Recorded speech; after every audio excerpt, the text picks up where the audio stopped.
observed, and this is, this becomes one of those major, Oklahoma City bombing, 9/11, you name it. These are all studied.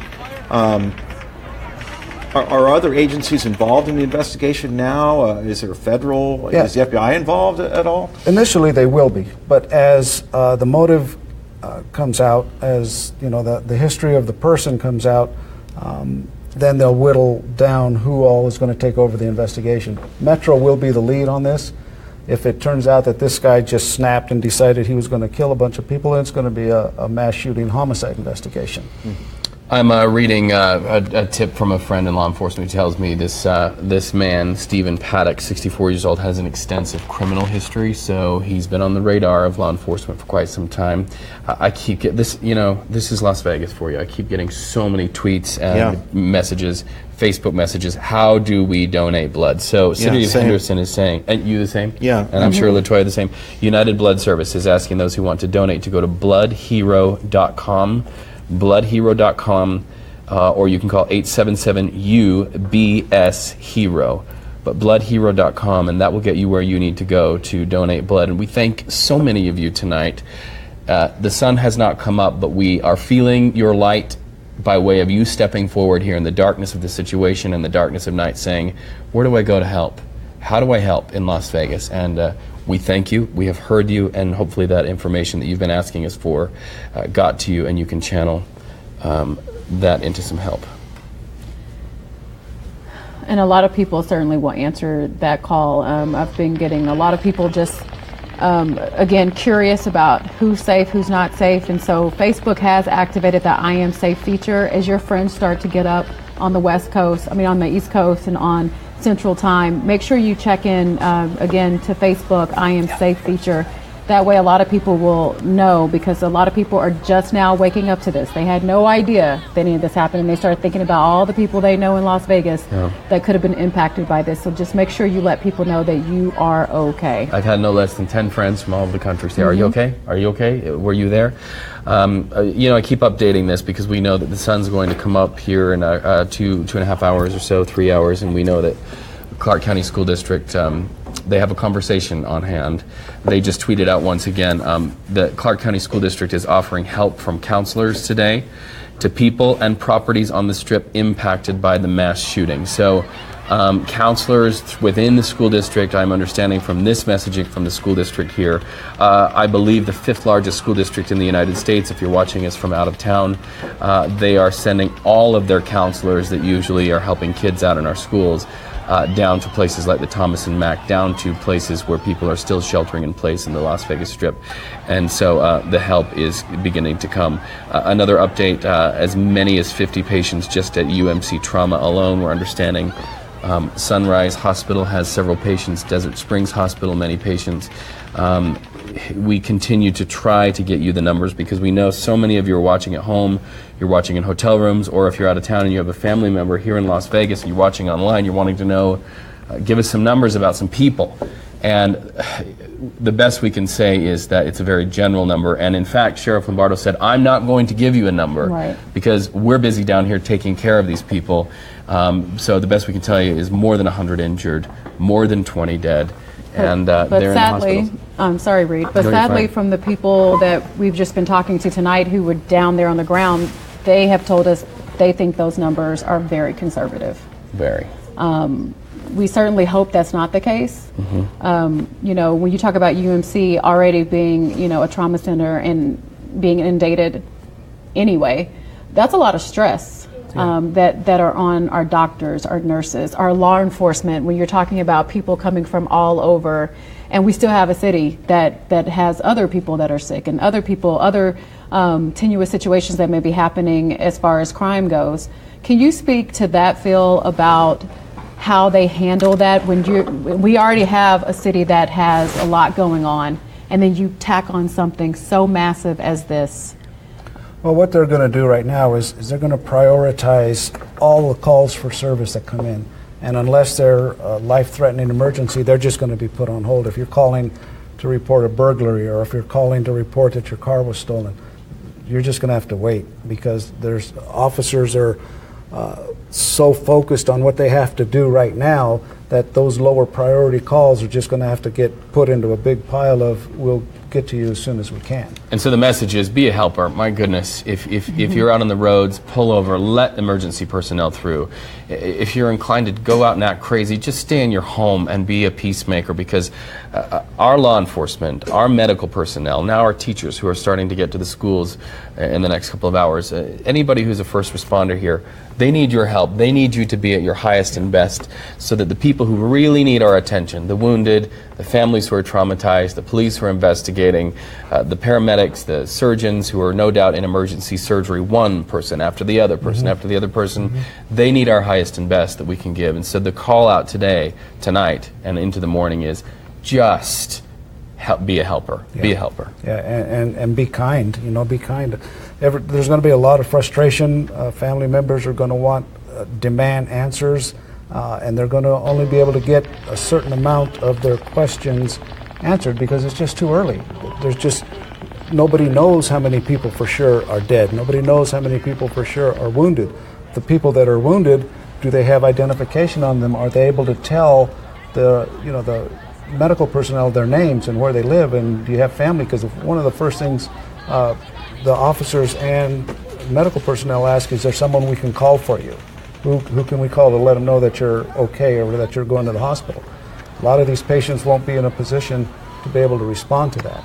So it's a matter of everybody has to exercise as much patience as they can given these circumstances, and these are just horrible nightmare circumstances. But at the end of the day, things will come out as time permits. Right, and it's hard to tell people to wait, because if you have a brother, sister, cousin, uncle, father, anyone that you care about, and you know that they were at that concert and you want answers right now. In fact, Antonio Castellan, who is at UMC, was talking about the people that descended on that hospital and how police were basically having a perimeter around it because they want to make sure that everything is done decent and in order. And they understand that people are grieving. They understand that people are panicked. In fact, who better else to understand than our law enforcement, since we've heard that possibly some of them are among the casualties here. So this is something that literally we are all in together. And it's one of those things that people say, yes, but I still want to know, and we get that, but just please try to be patient, because they're doing the best they can. That much we know. And there are many resources that are being made available here, and we're doing our best to get you those resources. When you have a question, tweet us, email us, send it by Facebook, and we'll try to get you that information. I promise we are seeing your questions, and we will get it to you. We're understanding Craig Figner is down on Tropicana. Craig, correct me if I'm wrong. It's just now past 3:20 in the morning here in Las Vegas. Where are you right now, and what is the update? We are west of the Strip here, so this is Tropicana, Dean Martin, and the 15 freeway just behind me, and then of course Las Vegas Boulevard after that. I spent the past several hours, I live nearby, and so when this began to unfold, I was quick to get here because I live nearby, but that also meant I was in the middle of it and then unable to get back out. So a lot of pictures and coverage on Twitter right now, but I can tell you that this was just an incredibly heartbreaking scene to watch people who had attended this conference, who were there, who then were stranded from their hotel rooms, and who were on the Strip looking on in disbelief as the Strip had become this scene of chaos and this investigation, and emergency responders, the paramedics there, again, looking at all of that because they had nowhere to go, and at the same time they're dealing with this horrible tragedy happening at the concert. I talked with one woman who said that she didn't want to be identified, but she said she had traveled up here with a friend from Murrieta, California, and that they had been at the concert, that she believed when she heard that popping noise that it was fireworks, and that wouldn't be unusual. She said, you know, this is a concert in Las Vegas, fireworks. And the next thing she knew, her friend was down. She didn't immediately know that there was trouble for her, but then realized it was very bad, and has learned tonight that her friend did not survive. Again, these are the kinds of things people are dealing with as they are on the Strip, not able to go back to their hotel rooms and fresh off this tragedy, and really not a place to go. So that investigation is closed down. You know, the major properties there, New York, Tropicana, Excalibur, Luxor, Mandalay, and it was like a ghost town. You know, cars everywhere, and I tweeted out several pictures of this. I mean, people who were on the Strip or at the resorts when this happened were told, get out of your car and get into a place in the property where you will then stay. And so all these cars are just parked everywhere. It was a ghost town, and where they were, because these people were caught up in the middle of this. And I can tell you, I just came here from the Strip at Tropicana and Las Vegas Boulevard, where there had been a triage tent in the middle of the intersection. They did take that down. But the investigation didn't look like it was wrapping up by any means. I did hear that they had cleared one property, the Luxor, and by cleared I mean I think maybe they had decided that there wasn't, after searching it, there wasn't anybody in there who was of interest to them, but they hadn't reopened it. And so again, that just led to this terrible experience for people who were very confused. It's becoming cold out here and windy, and again, all they can think about is this concert that became this massacre. And Craig, we're just getting an update. A friend of mine, Jay Gray, who's with the NBC network, is down there right now, and he is letting me know that 4 hours after the shooting, 4 hours after, they're still transporting people to the hospital. So you can imagine that people wounded down there on the Las Vegas Strip, who were a part of this enormous crowd that you're seeing here, have had to wait there on the side of the road to get help, and 4 hours later they're being transported to hospitals. Craig Figner, thank you so much for that update from the Las Vegas Strip. Yeah, it's such just a tenuous situation when you hear that pretty much anyone and everyone who was able were operating as an emergency vehicle. From the security there on the ground to just everyday blow Joes who were saying, you know, hey, I took people in my car. It was just that tenuous of a situation. And, you know, a lot of people, as we've talked about, still have probably haven't processed. I mean, when just look at the people that we've talked to tonight, the ones who have done the interviews with our great reporting staff, who are just talking like normal. You can tell it hasn't even hit them yet, what they just witnessed. That one bartender that we talked to, who said that his friend literally had a girl die in the back seat or in the back of his truck.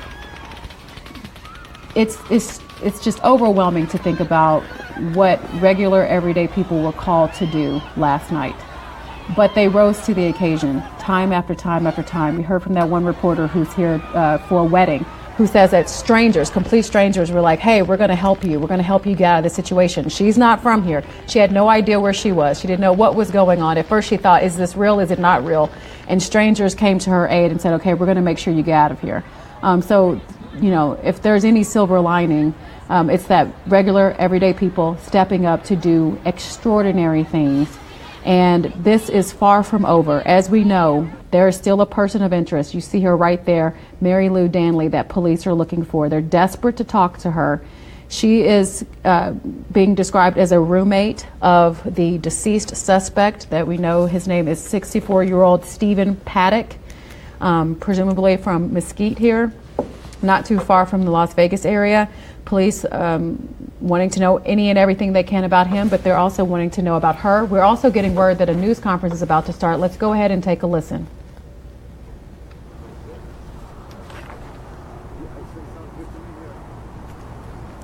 As you can see, they're getting their notes together. Lots and lots of information, I'm sure, coming in. Sheriff Joe Lombardo, for those of you who are watching from out of town, and behind him, County Commissioner Steve Sisolak, who is behind him also. So we're starting to see our community's leadership stand behind the sheriff. He's saying, are you ready? So in a moment, we'll pause and get the latest update. All right, well, thank you for being here. I'm here to give you an update on the situation as I know it at this point. I think it's very important for you to understand that this investigation is going to be long and contracted before we get to the bottom of everything associated with it. But it's one of the things I wanted to update you with is we have located the vehicles that I had put out in the first briefing, and we believe we're confident but not 100% sure we have located the female person of interest. So I want the people to feel confident and calm in that aspect, that we've accomplished a lot in a short period of time. Now, the number of injuries I do not know yet, but we are looking in excess of 50 individuals dead and over 200 individuals injured at this point. I do not want to give you an accurate number and it be wrong, so subsequently that is why I'm portraying it in that manner. Now, the suspect, I am going to provide you his identity at this point. His name is Stephen Paddock. Last name spelled Paddock, with the date of birth of 4/9/1953. As far as his history and background, we haven't completed that part of the investigation yet, but we located numerous firearms within the room that he occupied, and that's, like I stated earlier, it's going to be a long and tedious investigation. Now, we're bringing in all the resources of the FBI to assist us in this investigation, in particular to their victim witness advocates and their CSI folks to help us process the scene and ensure that we're getting all the evidence that we can possibly obtain. Now, furthermore, I want to provide you the phone number that I said I would provide in the first briefing. That number for family and friends to get an update on loved ones is 1-866-535-5654. One more time, 1-866-535-5654. Obviously, this is a tragic incident and one that we've never experienced in this valley. So what we're going to try to do is the best we can to get our first responders back on their feet and responding and conducting a proper investigation and ensure that we have the safety of this community at heart. My condolences go out to the loved ones that lost their lives and their families, and we will do the best we can to make it as easy as possible for you to get information as we know it. I think it's important for you to see the FBI, County Fire, and Commissioner Sislak behind me. It shows that we have full support of all the government entities to solve this situation as soon as possible. Do you have any sense of motive? No, not yet. How much longer can all this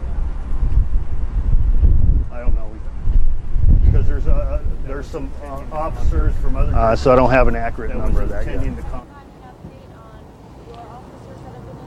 One was critical, but he's stable, and one of my officers was off duty attending the concert and lost his life. Can you give any more details about the firearms that were found in the room? No, I don't have any more details on the firearms. All we know is they were rifles, and that's all I know at this point. We're executing a search warrant on the room as we speak. We're holding up, and we're going to do the best we can. And I don't want to say that's what we're paid to do. It's because nobody's paid to do what we're experiencing right now. But in my preview of the police department, they're doing a fantastic job, and we're going to have to look out for their well-being moving forward.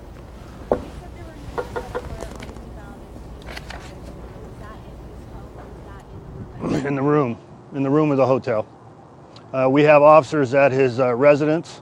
We'll be executing a search warrant there also shortly.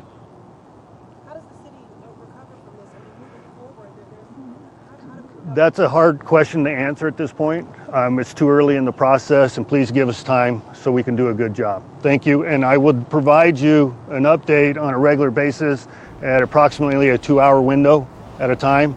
As you can imagine.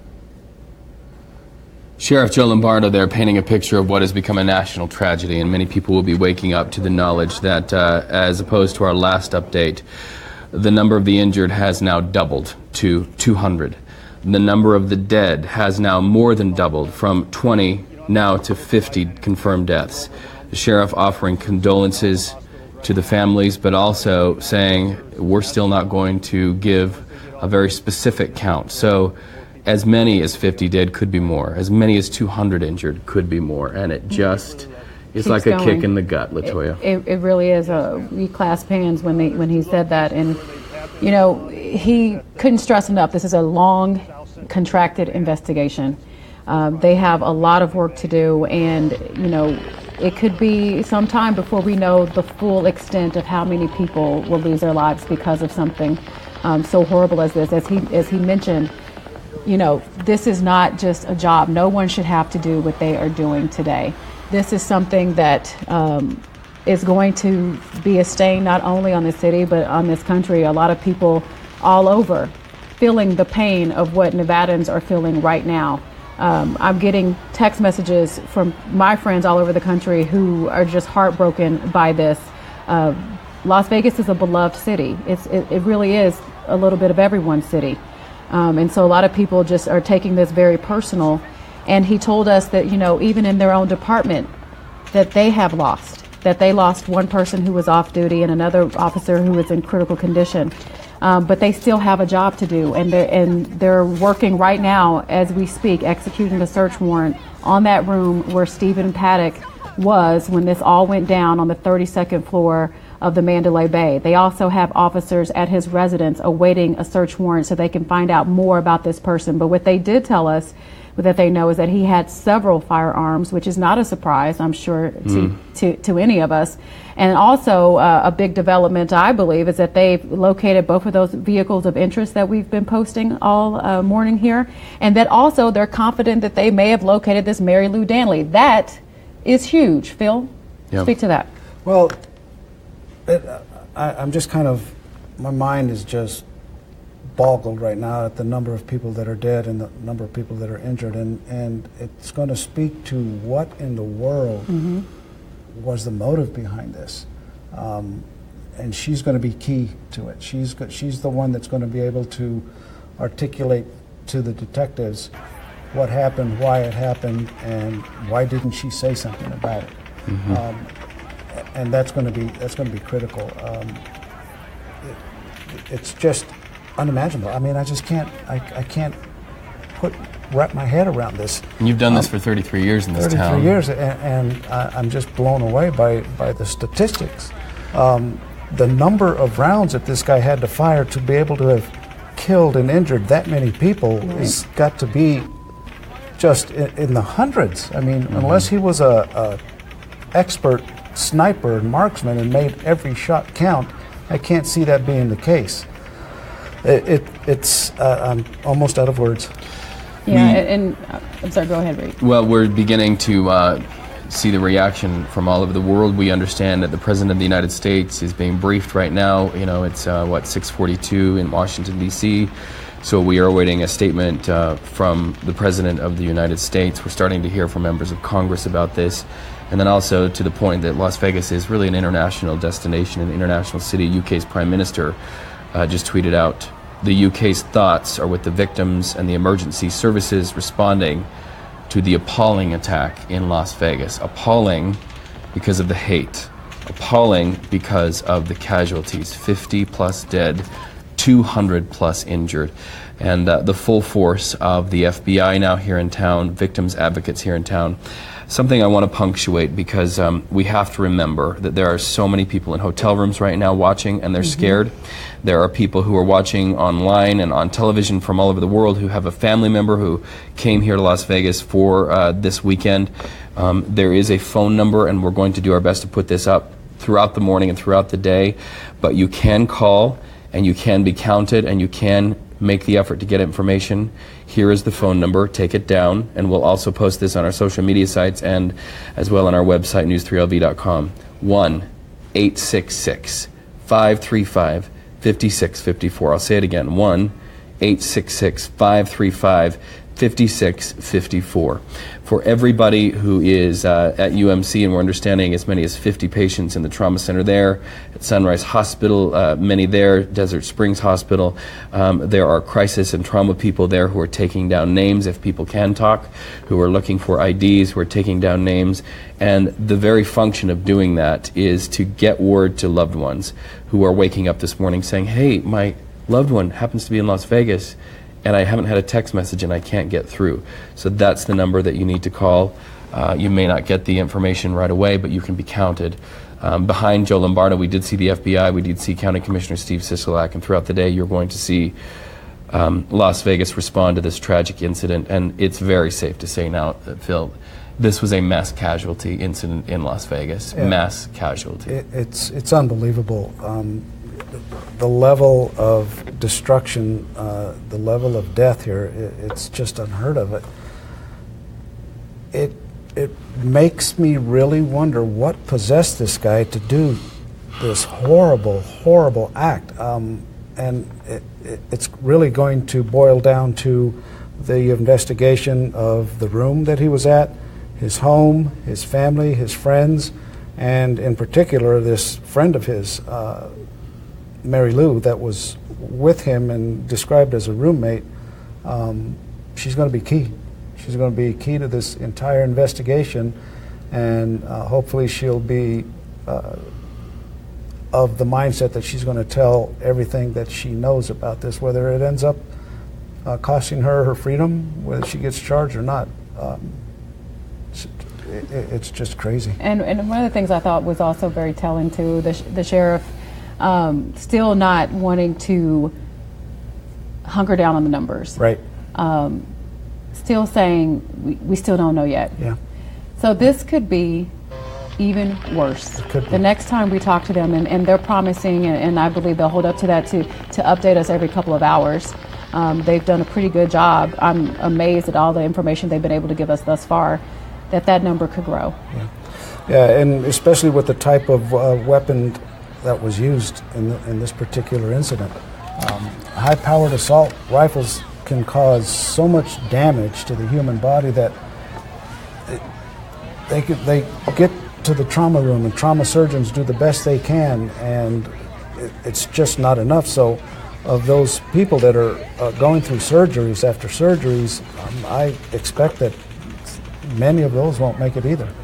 I tell you, it wasn't long ago that I was on Fox News on a situation much like this for hours and hours and hours one day in Southwest Miami-Dade, where somebody had a weapon much like we're hearing rang out from the 32nd floor of Mandalay Bay down under this crowd.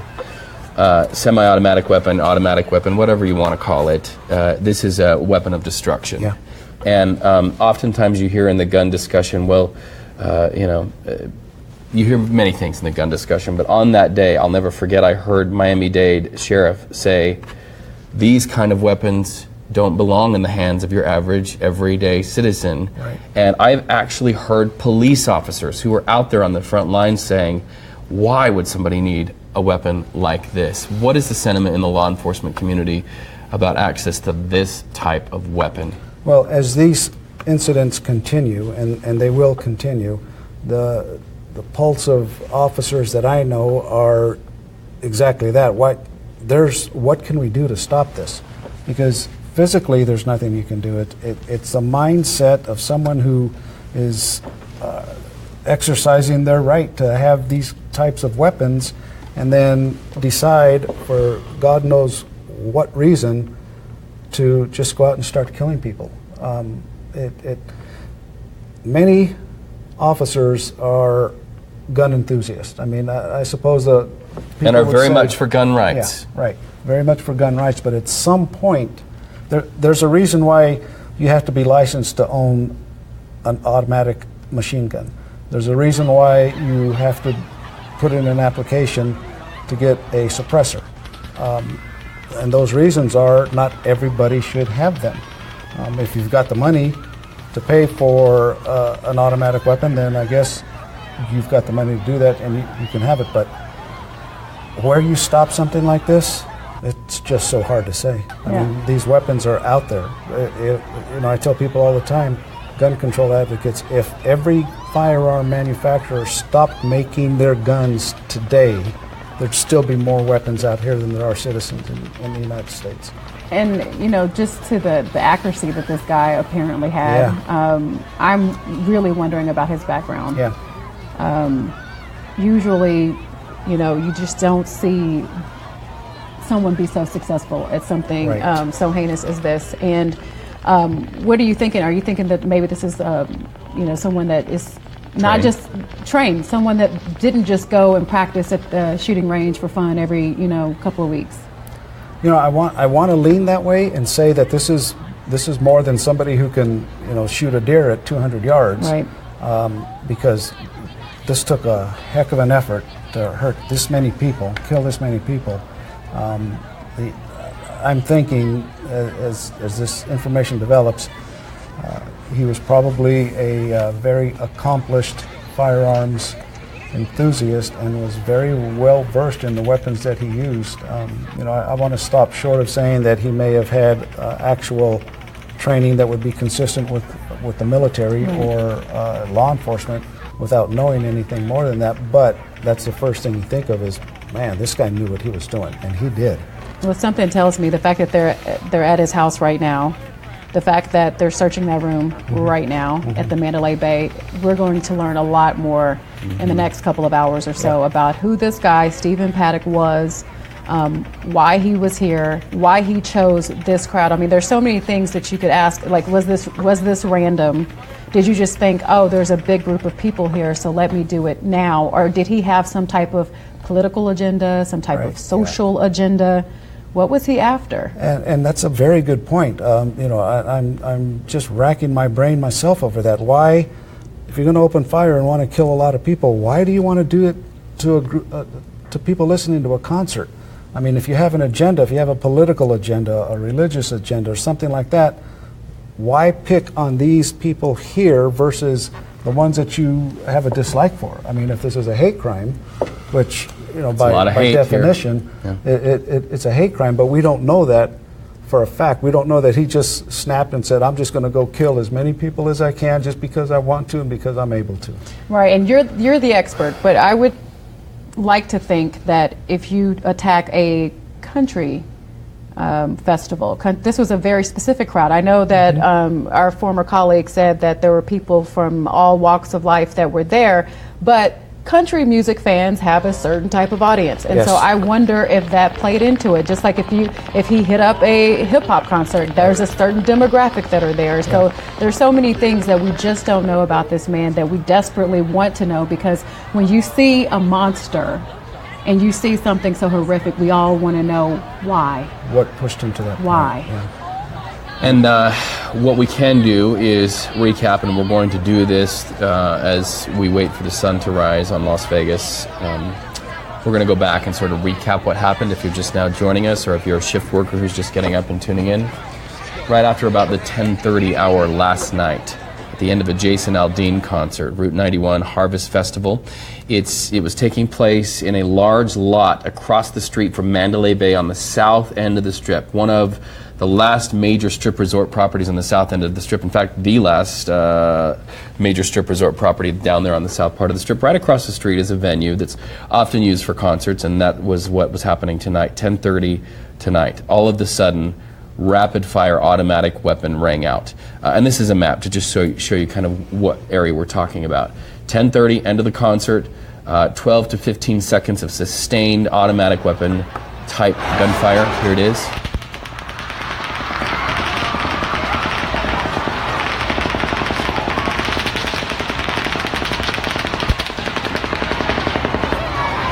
Horrifying, and then silence from the gun, but then you start to hear people, you can almost hear a collective gasp in the crowd, and then people start to cry. And then after about 15 seconds pass, again, the gunfire starts. And I want you to hear what this man is about to say to the woman he's with. Listen.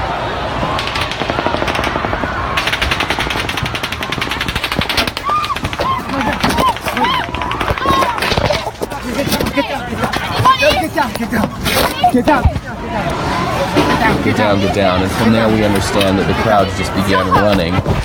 Only one entrance and one exit from what witnesses have been able to tell us. And as they ran out, the crowd started to trample each other.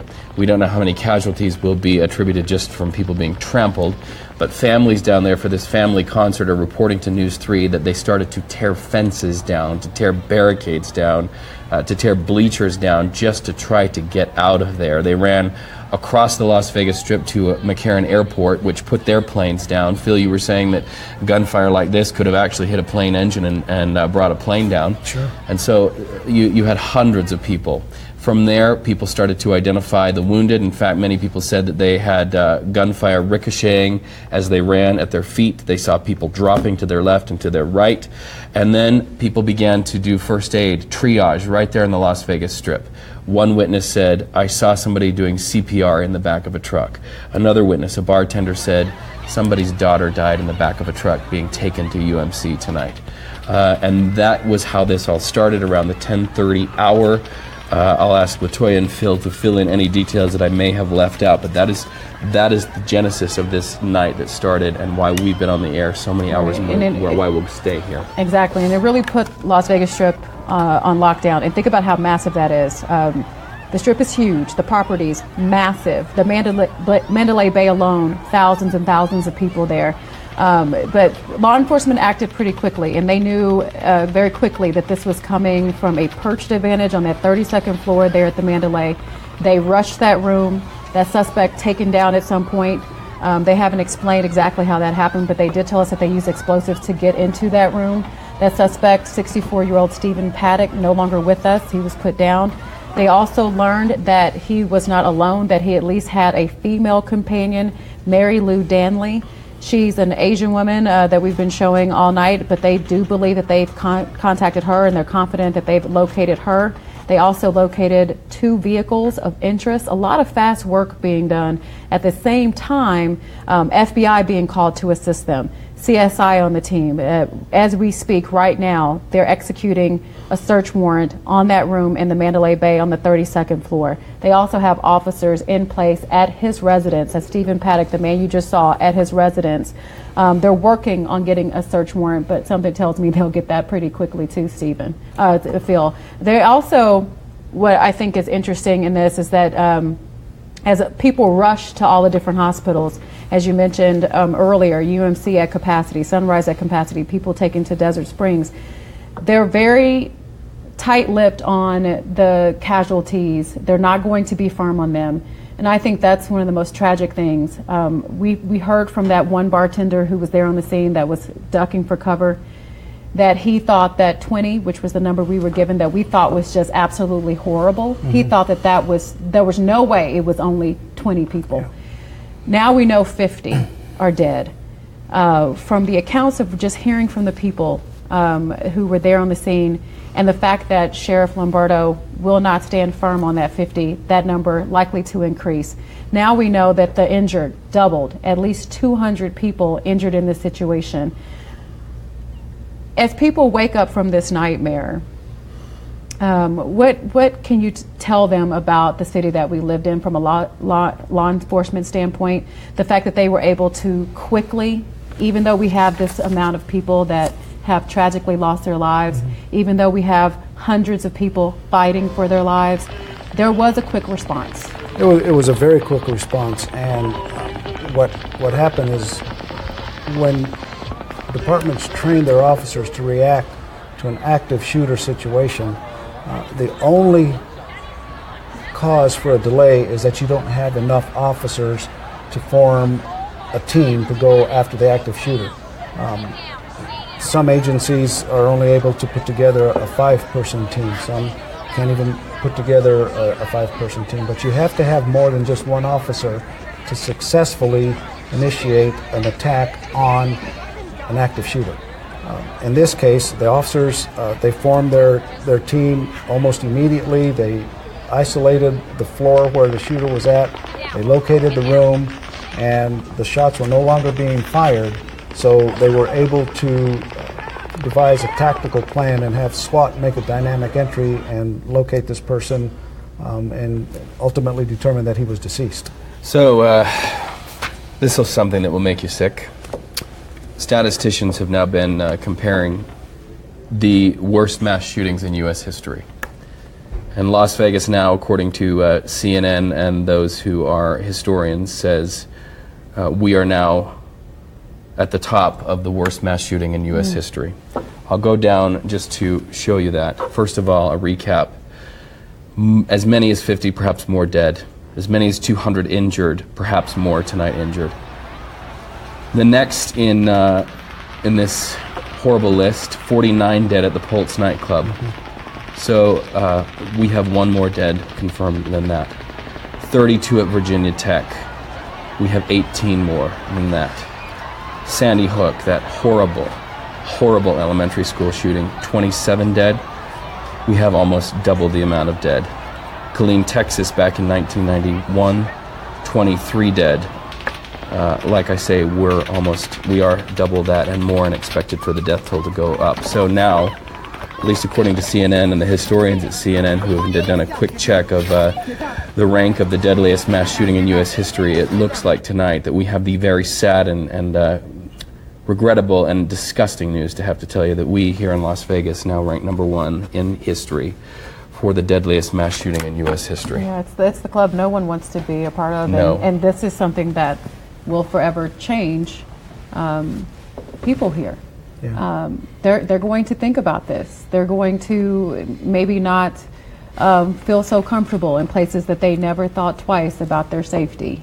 You're talking about, all of the people who have some connection to the Las Vegas Strip, just the people who live here, hundreds and thousands of people. That is their bread and butter. That is how they live. And then you think about all of the other industries that are indirectly connected to the Strip. This is our lifeline, really.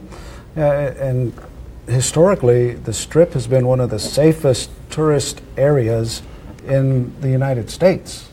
Because there's so many officers there. Every hotel has a huge number of security officers that are there, and that all adds up to making a safe environment for the tourists, for the lifeblood of our city. 40 million people come here every year, and the majority of them stay on the Strip, and the majority of them engage in activities on the Strip. I can't think of a worse situation for people coming here to stop and think and say, whoa, wait a minute, maybe I don't want to go to Vegas, maybe I don't want to go hang out on the Strip. Craig Figner, our reporter, is down there on the Las Vegas Strip tonight. It's now 4 o'clock in the morning, better than 4 o'clock in the morning now. We have been on the air, 6 hours and more. Craig, pretty sobering to hear that now Las Vegas ranks as having the most dead in U.S. history for a mass shooting. It is, and I was on the Strip covering this, but we weren't able to. It was so chaotic. I was able to get in. We're not able to get in a photographer and the camera.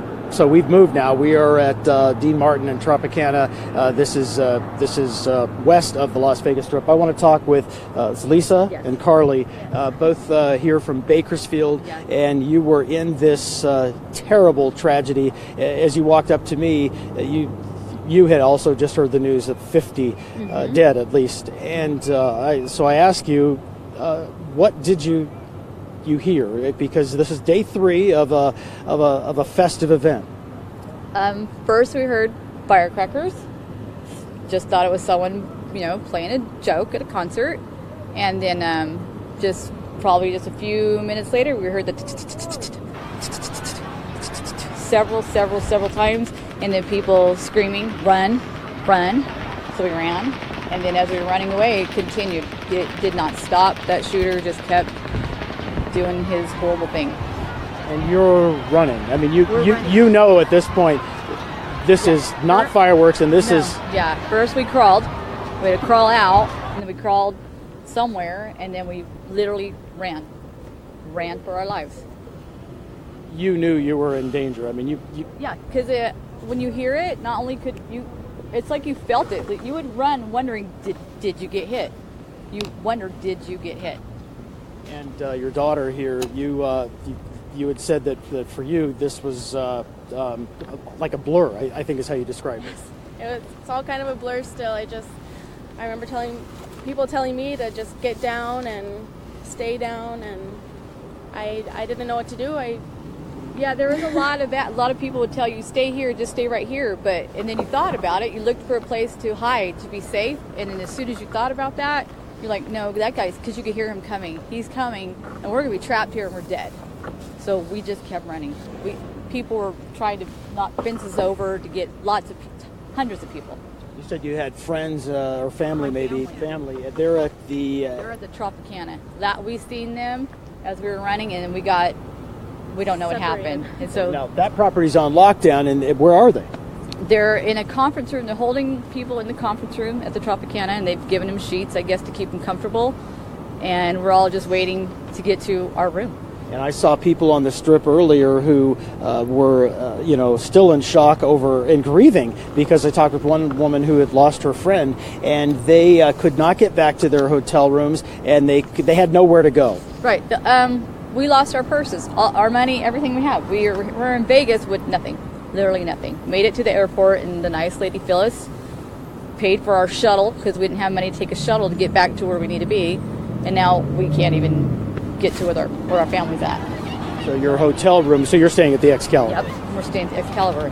Did you see people who had been shot? Well, I don't know if they were shot, but we did see a few injuries, and I'm assuming they were shot. That's when reality really set in for us, because they were kind of in front of us as we were running, which made it scarier because we thought it would be back there. So the people were in front of us. So we're knowing this is serious and we got to go.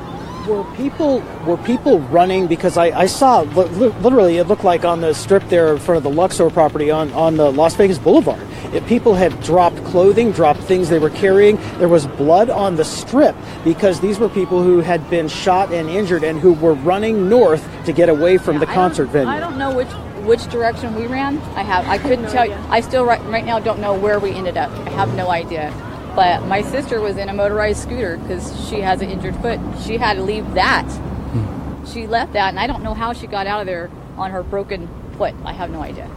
And there was never any indication from what you had heard that there would be any trouble. I mean, there's no sense of that until the moment. Matter of fact, I was thinking, here's this 3-day concert. I hadn't seen any fights.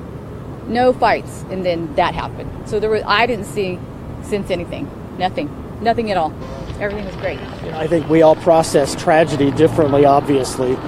You two seem like I know it's cold out here, I know you're cold, but you seem like you're holding up well. I mean, even given everything you've experienced. I don't think it's really quite hit us yet, because we've just been on the go, and we haven't got to watch the news or hear much of anything, so when we hear loud noises, we still get a little scared. We haven't really grasped it yet, I don't think.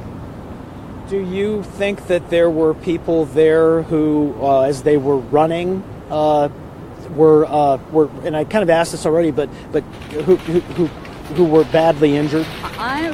Now that I think what I've heard about the people, how many people were injured and shot, I'm pretty sure the whole section that we could see probably got, because there was a standing section, and that's where you could hear the coming from, all those people standing, and we were like right sitting with the people who are disabled, who can't stand and stuff. So I'm knowing all those people were shot.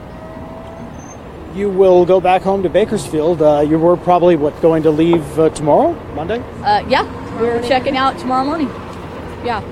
This is going to forever leave a scar on this city. There's no question.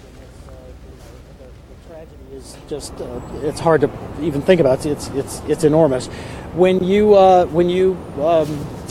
plan, taking your music fans, if you go to another festival, I mean, does this change things for you? Yeah, I've already said multiple times I don't think I could ever go to a large gathering like that ever again, because we felt really safe until then, and then now you don't really feel safe, because I don't know, did the gunman, how did he enter with that? I don't know that that's clear yet. We don't know, because first, we were talking about that earlier, the first 2 days, you got patted down a little bit, but for today, for some reason, they were extra, they wanted, they were really. Hey, Craig. We're thinking about that now, And one moment, Reed Craig, Cowan is one of our anchors back at our station. Reed, go ahead.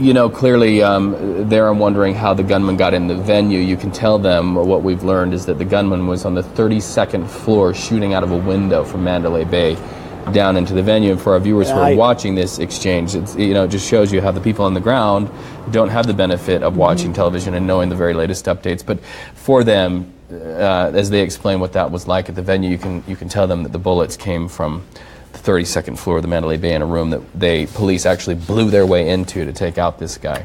Right, and we've been hearing from all of the people who were there on the scene down there in that venue, talking about how they just ran for their lives. human strength, tearing down fences, whatever they could do. I read some reports of people even hiding underneath and behind tour buses. The country music world, of course, as you can imagine, really responding tonight. Jason Aldean, as we mentioned, was the one who was performing, and he tweeted out about just how horrific this was and how he's okay and his band is okay, but certainly a lot of people are not okay. And so they're just asking people to really just pray for Las Vegas. That's the thing that you were seeing all over social media, people saying, pray for Las Vegas tonight. This is something that is horrific. As our governor said, he called it cowardice. That this happened, that this man was perched up on the 32nd floor of the Mandalay Bay and just started raining down bullets on people who were just there for a good time. Jake Owen, who performed before Aldean, he tweeted out, praying for everyone here in Vegas. I witnessed the most unimaginable event tonight. We are okay, others aren't. Please pray. We are aware now that the President of the United States has been briefed on the situation, and we anticipate a response from the President in the coming hours. We're also learning, that several of our delegation from Washington, D.C. are now being briefed on this because they will no doubt be answering a lot of the questions and concerns from their constituents here in the state of Nevada. We want to be very much a service-oriented approach here at News 3 to get you the information that will help you. So let's once again put up that phone number for family. We understand that so many of you are watching this coverage online or on air and you're wanting to know, hey, where's my family member? I haven't heard from my family member, so we want to put that number up on the screen right now. It is 1-866-535-5654, 1-866-535-5654. That is the family hotline, so if you haven't heard from a family member, that's the number you call. Do not call UMC, do not call Sunrise, do not call Desert Springs. You want all of the resources and all of the human resources there at the hospitals to be able to focus on the patients, the wounded who have been brought there. So keep the phone calls coming into that family hotline, and that's who you call. Right, and also a good point too, if you're okay, you can also get on Facebook. They've activated the I Am Safe feature for users in Vegas. That's a quick way for a lot of people to kind of check out and see if you're okay. Otherwise, you're going to be inundated, I'm sure, with a lot of people just trying to figure out, were you down there, are you okay? A lot of people concerned about what happened here and concerned for your safety. And as Reed mentioned, worst mass shooting in U.S. history, at least 50. And sadly, we have to say at least 50, 200 injured. We're learning more about the suspect, Stephen Paddock, 64 years old. We do know that police, law enforcement are there at his house. We believe that's in Mesquite, which is about an hour from Las Vegas, according to our sources. We also know that they're executing a warrant in that room, that 32nd floor room at the Mandalay Bay. And police are also confident that they have located Mary Lou Danley, which is a woman who is being described as his roommate. So a lot of things happening, police working very fast to try to figure out why this happened. But of course, they have to learn everything they can about this man, Stephen Paddock. Who was he? Who was he talking to? Did he have any grievances? Did he have any hang-ups? There's just so much we don't know right now, but the FBI is assisting them. FBI, CSI also helping to process that scene. A lot of things going on. It's not going to be solved in a day. We are in this for the long haul. President Donald Trump, who has a property not far from the Las Vegas Strip, just tweeted a moment ago, "My warmest condolences and sympathies to the victims and families of the terrible Las Vegas shooting. God bless you." We can only imagine that the president has been briefed about this and is hearing what's going on by way of the federal response, which is the FBI and CSI teams here. We have awareness that the Thomas and Mack, which is a large venue on the UNLV campus, the place where the Runnin' Rebels play, that has now become a place where people are being bussed in from the Las Vegas Strip. And we have seen throughout this night, and now as we go on into the morning hours, people arriving there, going up those ramps and being told on bullhorns, come in, sit down, be calm, and please give a victim witness statement. We have a retired police detective here. You've been here for hours and hours and hours with us, but what is the importance of those victim witness statements? Well, they can and talk. Why such care in the middle of the night to make sure that everybody does it? They need to get as much information as humanly possible to try and make sense out of this. And this is one of those situations where the smallest little detail that somebody may think is insignificant could play a very big role in understanding what happened here. So because of the enormity of this event, because of the tragedy of this event, they're going to want to speak to absolutely everyone who saw something, heard something, smelled something, anything that they can give information on is going to be documented, just so that it will help the investigators, put 2 + 2 + 2 together to figure out just exactly what happened, why it happened. We have a detailed map of what happened. I'm being told Las Vegas concert massacre.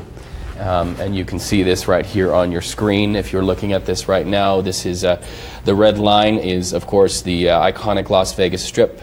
Towards the top of your screen, you're seeing the location of the Bellagio fountains, the Mirage back there, and then you see those iconic properties. The concert happened about 3/4 of the way down to the south part of the Las Vegas Strip, and you can see the Mandalay Bay right there. It's sort of a V shape that faces directly into that concert. So as you look at that image, you can only count up 32 floors right there from the windows, and you can see how those bullets were fired through that automatic weapon right down into that concert venue right there.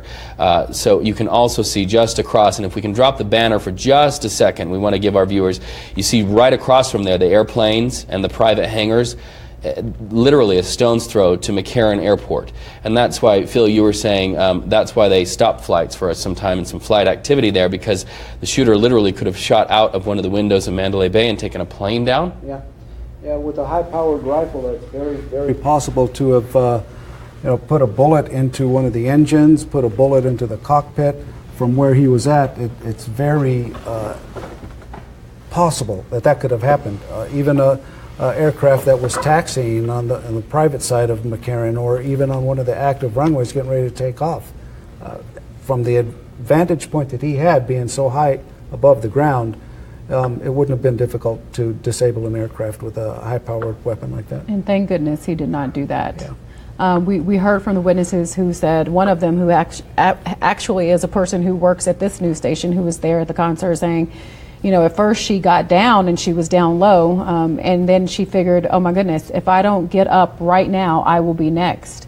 And so people running any and every which way that they could to try to get away from this man who police have identified as 64-year-old Stephen Paddock. Again, they're executing a search warrant at his room on the 32nd floor of the Mandalay Bay.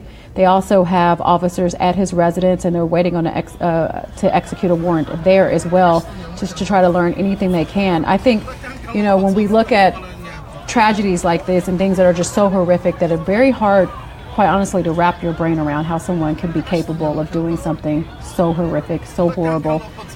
I still feel encouraged by all the people who were just perfect strangers who became family tonight or last night and decided, you know what, even though my life is in danger, I'm going to try to help the next person next to me. People who literally used their trucks and their cars as an ambulance and took people to the hospital. Some of whom did not make it, people who witnessed things that we would hope would only be reserved for movies. They were living them tonight. And so that is the real tragedy of the situation, is that so many people are impacted by this, and so many people, quite honestly, will never be the same because of what they witnessed tonight or last night. No, and that's, being a homicide detective is a unique job, because you see the horrible things that a human being is capable of doing to another human being. Now you multiply that by 50. I mean, this is a special level of deranged behavior that this person engaged in. There's over 250 families now that are going to be grieving either the loss of a loved one or the traumatic injuries of a loved one, and their lives will forever be changed because of this one 10-minute period.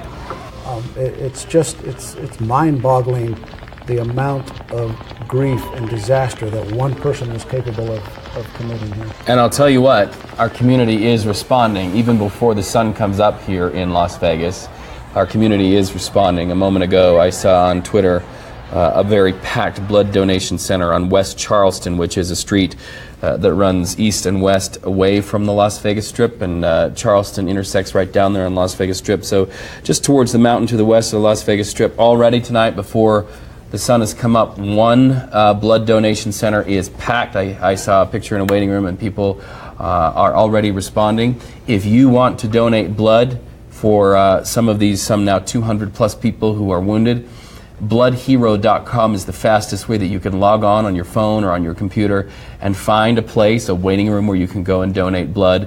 It is urgently needed. It is critically needed right now. Our emergency rooms are at capacity. Hours ago, all emergency room staff were paged to come into work. All surgeons were paged to come into work.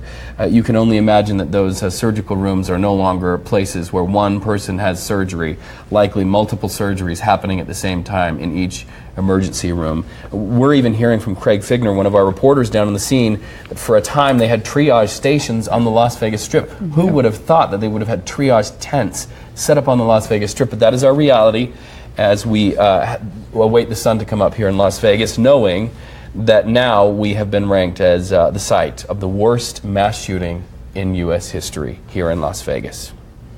A place that's very synonymous with letting your hair down, forgetting the troubles of the real world. You know, trouble doesn't live on the Las Vegas Strip. The Las Vegas Strip is where people go to unwind and to forget about real life. But real life slapped us in the face last night. And, you know, you go on social media and you just see people from all over sharing their condolences. And I think that's because, number one, we're Americans. We're all Americans, no matter what side of the country you live on, no matter what you believe, no matter what you look like, we're all Americans. But this is also a place that is really near and dear to so many people's hearts. A lot of people love Las Vegas. And, you know, unbeknownst to them, there is a huge community off that strip that is going to rally, as Reed said, so many of them already lining up and continue to give your blood because they are in critical need for that blood. And it's one of those things that I think people that think that we're one thing, that we're one-dimensional, they're going to learn really quickly through this, that we are a mighty people and that we are a caring people and that we will survive this, as horrible as it is. And you know, we've been talking about this for hours now. And as I've been listening to witness after witness, and you know, like Reed, you know, I've covered a number of tragedies throughout my career, but it just still hasn't quite hit me yet. I know that it's horrible. I know that it's going to be one of those things that's going to take time for us to heal. But I think once we start seeing the faces, once we start putting a name to this 50. I think that's when a lot of people are going to really see the damage that was done tonight. And when we start seeing the people that are injured, the hundreds of people who are injured, and we don't know how extensive those injuries are. Once we start learning those folks, our neighbors, and hearing about their stories, I think that's when a lot of people are, quite frankly, going to be brought to their knees. You know what my hope is, LaToya and Phil? You know, when we get 24 hours out from a tragedy like this, like we saw in Orlando, we get 48 hours, 72 hours out. And we've seen traumatic video like you're seeing now over and over and over. And we start as a culture to take this story apart. And the whodunit and the why and the finger pointing and the blame begins to happen. We begin to become what these people who wreak terror in our society really count on. And that's division. My hope, as somebody who lives in Las Vegas, who in 3.5 hours will know that my children are going to school in Las Vegas, is this. And if you're watching tonight somewhere outside of the borders of Las Vegas or in, my hope is that as a culture, as a country, we can let this situation unite us. There will be many details, no doubt, to come out about this shooter, why he would do something like this to families, to children, to people who are getting the worst call they will ever get. The memory of those calls that will wake them up in the middle of the night and cause them to pace the floors for the rest of their living days. We will not know why. But let's let these details come through our minds and hearts in a way that unites us into a common purpose to make this world a more peaceful place, for goodness sake. Tonight we're hearing that more than 50 people are dead. More than 200 people are wounded. For the sake of those people tonight, Let's be a united culture and figure out the solution to these problems in a way where we come together. And that's my hope tonight for the people who are wounded, the people who are fighting for their lives, the people who are bleeding their veins out to try to save lives in blood donation centers. Let's be helpers. Let's be united. Well, and you know, this isn't going to be just a Las Vegas thing. There's going to be a very high number of tourists who are attending this concert, and very many of them are likely to have been either killed or among the injured. So not only is it going to affect those of us who live here and those of us who work here and the victims that are Las Vegas residents, God only knows how many tourists were injured or killed in this incident. Right. I mean, we heard from someone who was here in Las Vegas from Australia. I mean, that's the type of city we are. We're an international city. And so a lot of people hurting this morning. And again, the family hotline number, 1-866-535-5654. Again, 1-866-535-5654. That is the number that you are urged to call if you're trying to find your loved one. And of course, we've seen this touching reunion where people are just thankful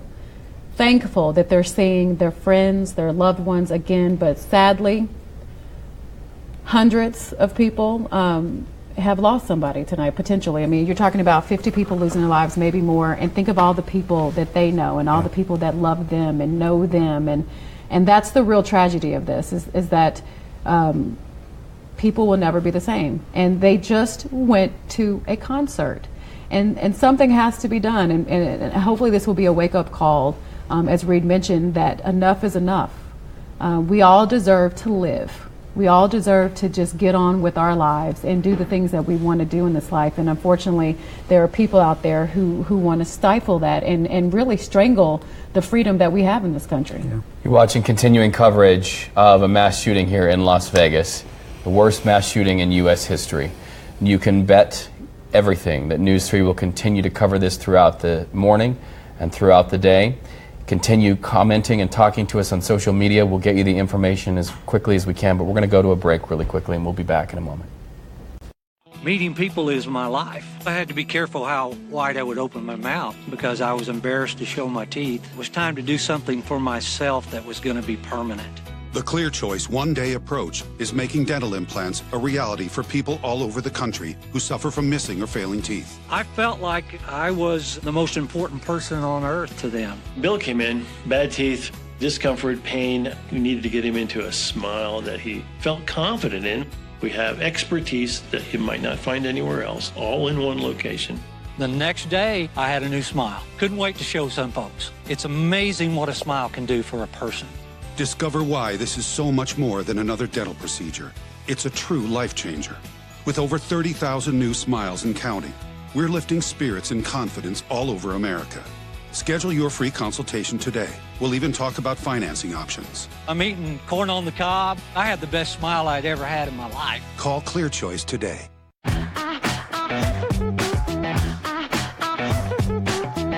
I'm Justina Blakeney, designer, artist, and author, and I love bringing good vibes home through my signature bohemian look.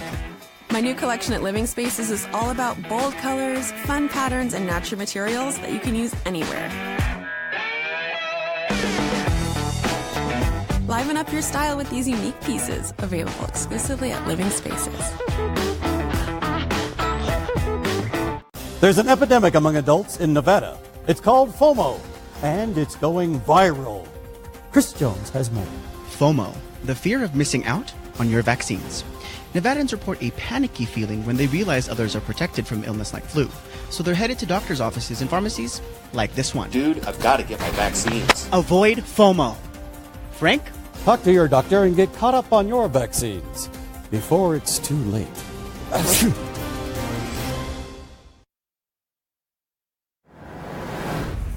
We have breaking news at 4:29. I'm Dana Wagner on this Monday morning, and many of you are waking up to the unimaginable this morning. A mass shooting at a country music concert on the Las Vegas Strip kills at least 50 people, more than 200 others wounded. It's just firecrackers.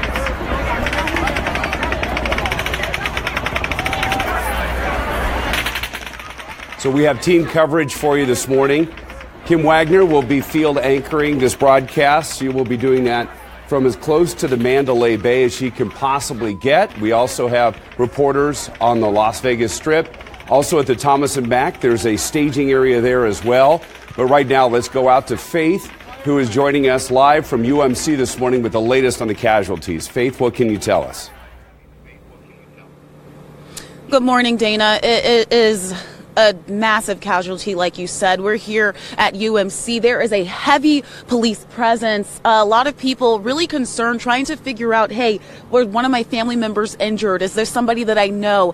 Right now, they're not letting us get too close to the hospital. As you can imagine, ambulances coming in and out by the minute, transporting people. We do see the coroner's vehicle here, which indicates that there are deceased people in the hospital. I actually just spoke with someone who's inside, who's been inside for several hours, and we're going to try to see if we can get an interview with her. She works with UMC, so we're going to try to see if we can talk to her inside so she can just describe what exactly is going on inside. I did speak with her briefly, and she said that there's just a lot of chaos right now, but thankfully UMC has been trained to deal with these situations, so they're working as hard as they can to make sure that everybody is okay. But we're going to stay on top of this for you all and bring you that information as we get it. Right now I'm reporting from UMC, Faith Jesse, News 3. Okay, Faith, I just want to get everybody up to date as quickly as we can here. In case you are just waking up to the news this morning, this is a gunman with automatic weapons who opened fire from the 32nd floor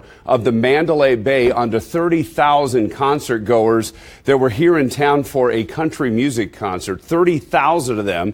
This was an area that was across the Las Vegas Strip from the Luxor this morning. And again, more than 50 people were killed. 200 were injured in this.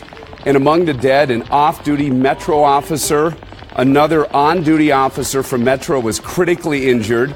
People attending the Route 91 Country Music Festival.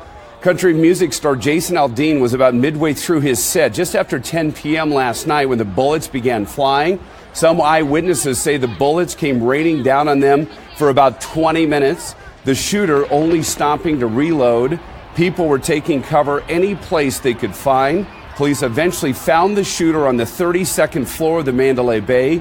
Sources say they used an explosive to knock the door down to the room from where he was firing. The shooter was shot and killed inside that room. He has been identified as Stephen Paddock. He has a Mesquite address. His roommate, identified as Mary Lou Danley, has been taken into custody. Police are still trying to determine if she was involved in this shooting. So the moment that we have feared for more than a decade has finally come to fruition. Las Vegas is in the center of the news world today, quite literally. So right now we want to check in with Heather Mills. Heather is located at Metro headquarters, and the Metro sheriff has been giving news conferences here for a better part of several hours this morning and updating the media about every 2 hours on this shooting. But Craig Figner joins us live from the Strip this morning. So Craig, how close are you? It looks like I can see the New York behind you, but I know a lot of that Strip was shut down overnight, Craig. It was, and so when I first heard about this and responded to report on it, to cover it, I live nearby, so I was here very quickly and unbeknownst to me, in the mix of it, and then unable to get back out of it. So I spent the first several hours down on the Strip at Tropicana, Las Vegas Boulevard. Now we are at Tropicana and Dean Martin, so that's west of the Strip. This has been an incredible tragedy, of course, and it has been unbelievable to hear some of the heartbreaking stories from people who were at this event. I spoke with one woman who traveled up from Murrieta in Southern California, and she came up with her friend. They were at the concert. It was day 3. Everything seemed just fine until she heard what she thought at first were firecrackers. She heard the popping noise and then realized people dropping, and then she ran, realized that the person she was with, who she was attending the concert with, was not with her. That person did die. We saw people who were on the Strip, again, concert goers who were not able to get back to their hotels because all the properties were on lockdown. The Luxor, Tropicana, Mandalay Bay, then you had the Excalibur, New York New York. Nobody could get back to their hotels. If they were in the buildings when all this went down, they had to stay put. And so people were separated from their loved ones. They were separated from their ability to get their wallets to buy things, because people had, with them stuff at the concert, and then they would just, they told me they dropped it and ran for their lives. And so this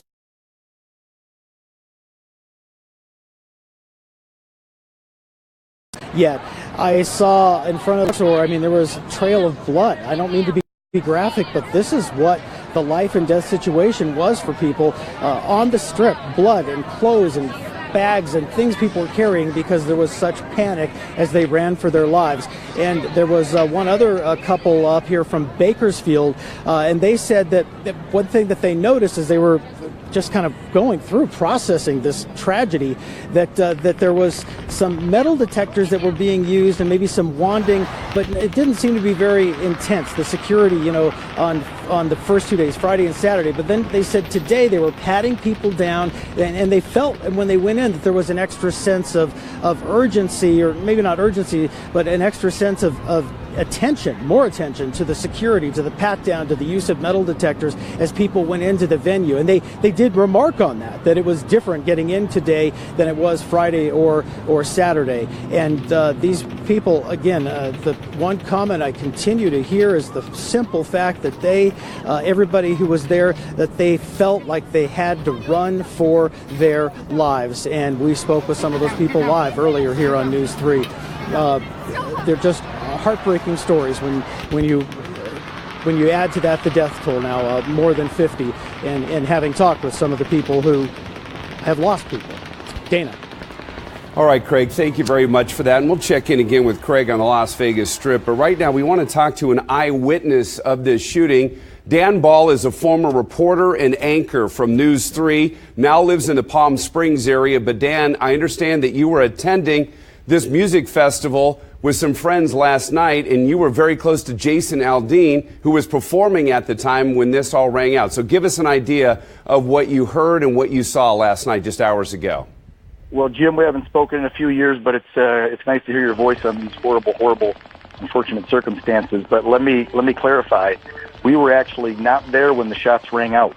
We actually made a last-minute decision to leave before Jason's show. I think he had just started. We had hopped on the tour bus with our friends John and Kenny from the band Big and Rich, and they were going to play a gig at John's bar over by Bally's called Redneck Riviera.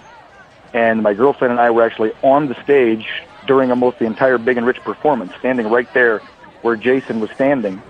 And then when they finished their set, we kind of hung around on stage for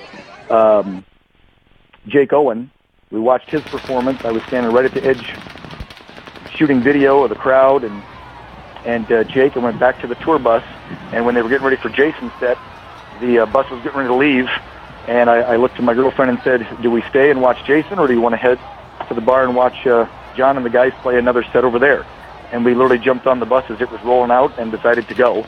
Sometime between the bus getting down the street to Bally's and the band setting up is when we got the first alert that all hell had broken loose and shots were being fired.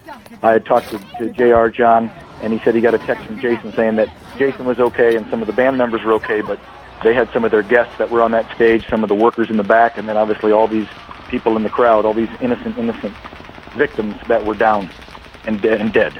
Okay, so that's kind of how we got word. So Dan, give us an idea of security at this location. There were no metal detectors to get through. Not that this would have stopped this attack, but I'm just curious as to know what kind of security you noticed on site. Yeah, security was good. We went all 3 nights.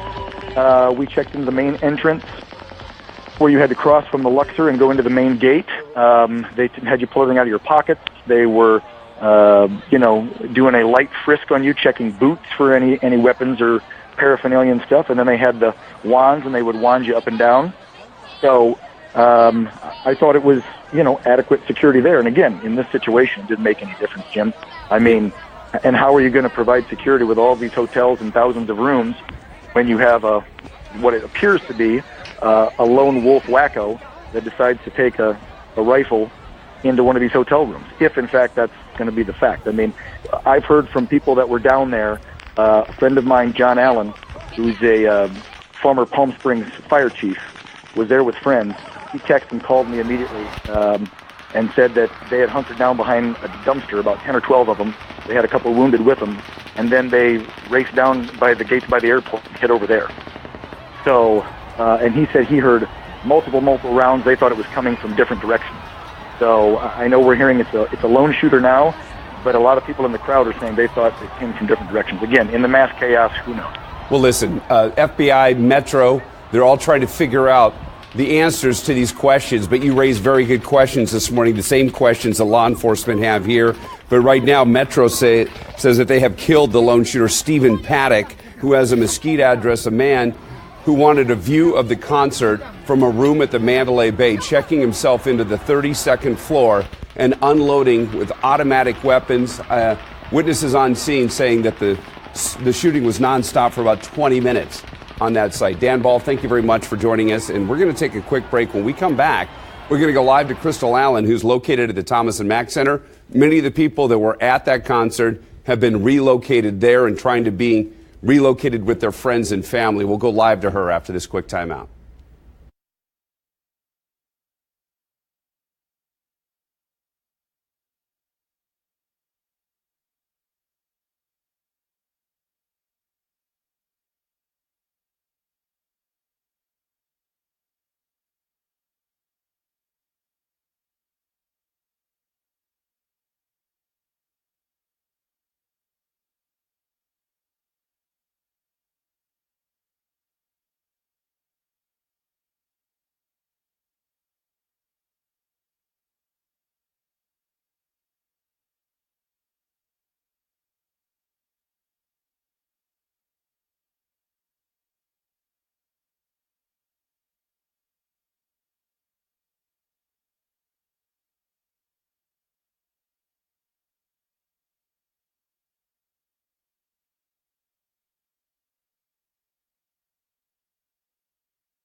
At 4:42, we continue to follow this breaking news. Just a quick update.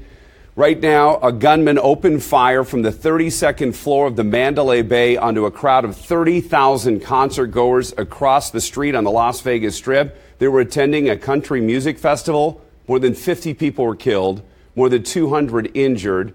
And many of the people that were at that concert were taken to the Thomas and Mack Center for their safety. And that's where we find Crystal Allen this morning. Crystal, what can you tell us from that scene? Yeah, good morning, Dana. You know, I've had the opportunity since I've been here to talk to some of the people that have been making their way here. They were bused here because, as you well know, with most of the strip being shut down, they had to evacuate the strip. So we're seeing lines of people just kind of pouring out of the Thomas and Mack. I'm assuming they've been able to find rides or make some type of accommodations. But there were people coming out of shows. There were people that were trying to check into hotels. They were just trying to figure out what was going on. As you can see behind me, a pretty significant police presence there as well. And from what the people have been telling me the police have been very, very helpful in just terms of directing things and keeping things orderly, keeping them calm in light of everything that's been going on. Obviously, a very stressful situation. So, we haven't been trying to put people on the spot because we obviously know it's very difficult for them right now. I actually had a chance to talk to some young ladies from Los Angeles who were in the Michael Jackson 1 show at Mandalay Bay, and they said that they paused the show and they were told that they had to manage a situation. A couple officers came out, and at that point everybody's trying to figure out what's going on, so they're looking at their phones, they're checking social media, and they're getting the updates and alerts that are coming in, and they say it was just a sense of shock and disbelief that just kind of fell over them, and you're hearing the whisperings and the rumbling in the crowd. But they said those officers really did a good job of stepping up, maintaining order, keeping everything calm, trying to allay some of their fears and just keep them informed of what was going on. And then of course they were bused here to Thomas the Mack, and they ultimately left. But one thing they said is that the people of Las Vegas have been very friendly, very kind, very accommodating. And one example of that is my friend Tony here. If we can bring him into the conversation. Tony, now you just moved here from Illinois, right? Is what you were saying? Yes, I did. Yeah, and so you decided to come out here and volunteer. Yes, I was at work at McCarran Airport. I get off at midnight, and heard all about the commotion. And I stayed down the street from Thomas Mack, and hey, I'm a Mason, let me help. What can I do to help? So you stayed down the street from the Thomas the Mack. You decided to come down and see if anybody needed a ride anywhere, needed water, anything that you could do to help. Whatever service they need. Yeah, and Tony, we appreciate you, and I think that just speaks to just the big hearts of people here in this community. When something like this type of tragedy affects us, it affects all of us. I mean, even us here reporting on these stories, we're a part of this community. So it's great to see local people stepping up to help others who are visitors to our towns, people who are locals who are out on the strip and going through all of this, just to kind of provide them with a sense of comfort and be there when they really need them. So we're going to go in there and get a little more information. They're really not allowing our cameras in there, and I can understand that for the privacy of the people that have gone through so much this evening. But I'm going to talk to the police officers to get a better idea of what's kind of unfolding here, and we'll keep you informed and updated right here outside the Thomas and Mack. I'm Crystal Allen reporting live. We're going to send it back to you, Dana. Okay, Crystal, thank you very much. Right now, we want to check in with Kim Wagner. Kim, you've made it down to the Las Vegas Strip as close as you could to the site. So give us an idea of what it took for you just to get to your current location.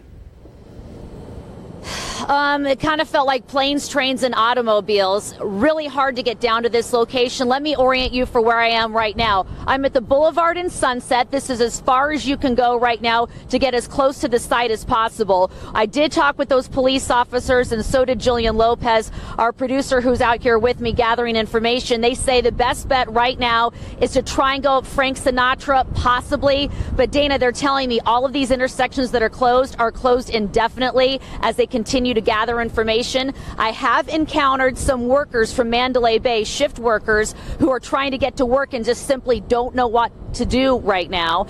And they are telling me that they have not heard from the resort with how to proceed. So that's something in our newsroom that the team of people can help us with getting that information out. I also heard Crystal Allen talk about the tremendous loss of life and the worry and concern for others who have not heard from family members. I would like everyone to get a pen out right now, and my apologies if we've already shared this phone number or have it on the screen, but I think it's important. Right now, Las Vegas Metro Police are putting out a phone number for anyone who is concerned about the whereabouts or condition of a family member or friend, and that is 1-866-535-5654, 1-866-535-5654. Dana, I heard you just interviewing Dan Ball, a former colleague and friend of ours who was an anchor at Channel 3, and so we just know that in addition to us being an international tourist destination, as Crystal said, we are a part of the community.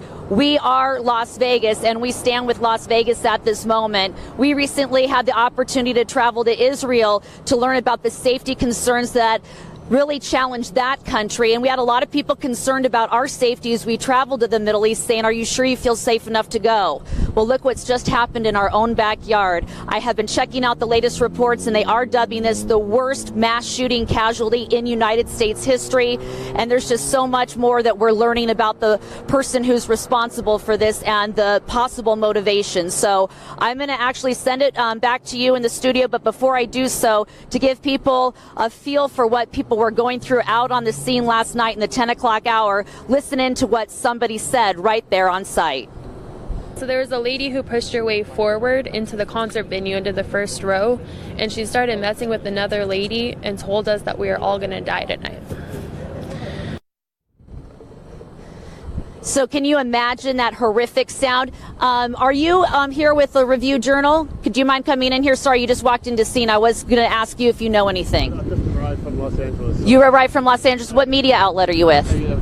Agence France-Presse. Okay, so we have a person with the French media who has just arrived on scene. You see that he has all of his cameras here and is doing exactly what I'm doing out here, just trying to get the latest information. As you can see, we also have windy conditions to deal with during this hour as well. So, Dana, I'm going to send it back to you, but I guarantee you I'll keep you posted, and we will interrupt any programming possible with breaking news. You and I have been in this community almost 20 years and have multiple high-level law enforcement sources that we're working behind the scenes with our cell phones right now. We learned from the Amar Harris case that they also have Homeland Security cameras atop all of these resorts behind me. So in addition to the tremendous surveillance capability they already have at Mandalay Bay, they also have those Homeland Security cameras that no doubt will be a part of this investigation. For now, Kim Wagner reporting live. Back to you in the studio. All right, Kim, so thank you for that. And a man who can speak to those surveillance cameras on the Las Vegas Strip is sitting next to me right now. Retired Metro Detective Phil Ramos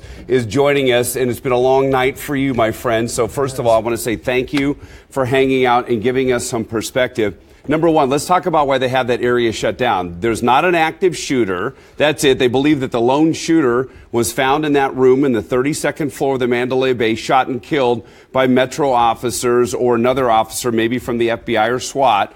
But they have that area shut down. What are they trying to find there? Well, because it's such a big crime scene, they need to keep expanding it as secure areas so that people don't wander in from wherever they're at. I mean, there's so much. That would contaminate the crime scene. Contaminate the crime scene. People are going to be in there trying to gather souvenirs and wanting to see what's going on. So they just got to keep everybody as far away as possible from there until they advance the investigation, and then they will gradually reduce the perimeter so that people can get closer. All right, so the perimeter is large now, and they'll slowly contract the perimeter until they get around the exact concert site. Just to orient people, this is right across the street from the Luxor on the Las Vegas Strip. This is a concert site, 30,000 people on hand, more than 50 killed, more than 200 injured there as well. How long are they going to have that shut down? How long will this investigation go? I'd imagine it'd be the bulk of the day. Oh, it'll be more than the bulk of the day. I mean, they've got so much evidence to collect. There's such a big area. I mean, the entire Mandalay Bay is going to be a crime scene. The concert venue across the street is going to be a crime scene. So it's going to be many, many hours, if not a couple of days. And they have a lot of video to go through. Every inch of the Mandalay Bay is covered by a surveillance camera. And you may be able to speak to this as well. Homeland Security also has surveillance cameras on the Las Vegas Strip. They'll be looking at those cameras as well. Well, since they've got this isolated to two individuals, what they'll do is get the surveillance cameras from the Mandalay Bay and work backwards and trace their movements throughout the hotel. And then if they can get them out on the streets somewhere else in another hotel, then they'll bring that camera work into play and just document as much as they can the movements of these individuals during the shooting, before the shooting, and after the shooting. Okay, Phil, thank you very much for that. Heather Mills is joining us now from Metro headquarters, and we know the sheriff of Clark County has been giving news conferences about every 2 hours. The last one was just about an hour ago. We're expecting another one here shortly. So, Heather, what can you tell us from Metro headquarters this morning? Good morning, Dana. Yeah, here live at Metro headquarters. As you said, Sheriff Joe Lombardo providing updates about every 2 hours or so. And that number, that time frame, of course, is very fluid. It all hinges on what's going on with the investigation, which is very active, as you've been seeing from all of those images. Now, what we do know, the latest information that we'll be sharing with folks who are just waking up this morning to this tragedy, 50 people killed, as many and many more, more than 200 injured on this shooting. The video, of course, that you're watching playing out last night at the Route 91 Harvest Festival, Jason Aldean on stage. The shooter killed by Metro Police on the 32nd floor of Mandalay Bay. We're told that 64-year-old Stephen Paddock, he was killed and he was found with a number of firearms in his room. The person of interest, the person whom he was with, Marilou Danley, she has been found. She is in police custody. So I want to caution people, you know, when things like this play out, internet is a tough place to go. You're going to see a lot of misinformation on social media. We are here to give you the facts and give you the information that's coming to us from our sources and also from Sheriff Joe Lombardo, who is briefing us as new information comes to light, and that information can be validated. It can become concrete at that point. So what we do know is they're not calling this a terrorist attack. They're calling this a lone wolf attack. And right now, no motive for this individual against Stephen Paddock, the person that they are claiming responsibility for this mass shooting, which has now been identified as the worst mass shooting in U.S. history. So, Dana, as we sit here at Las Vegas Metro headquarters, you know, what I can tell you is police are kind of surrounding this area as well. We have a media staging area. There are plenty of us here from the media waiting for those briefs from police, but they're also being very careful. As I drove up and pulled in, a police officer shone his light into the car to make sure I was alone, to make sure that there wasn't anything with me. Of course, they're on heightened alert, most of their resources being down at the Strip, but that does mean that it's going to make it difficult for people who are trying to get into work today. I myself had some difficulty.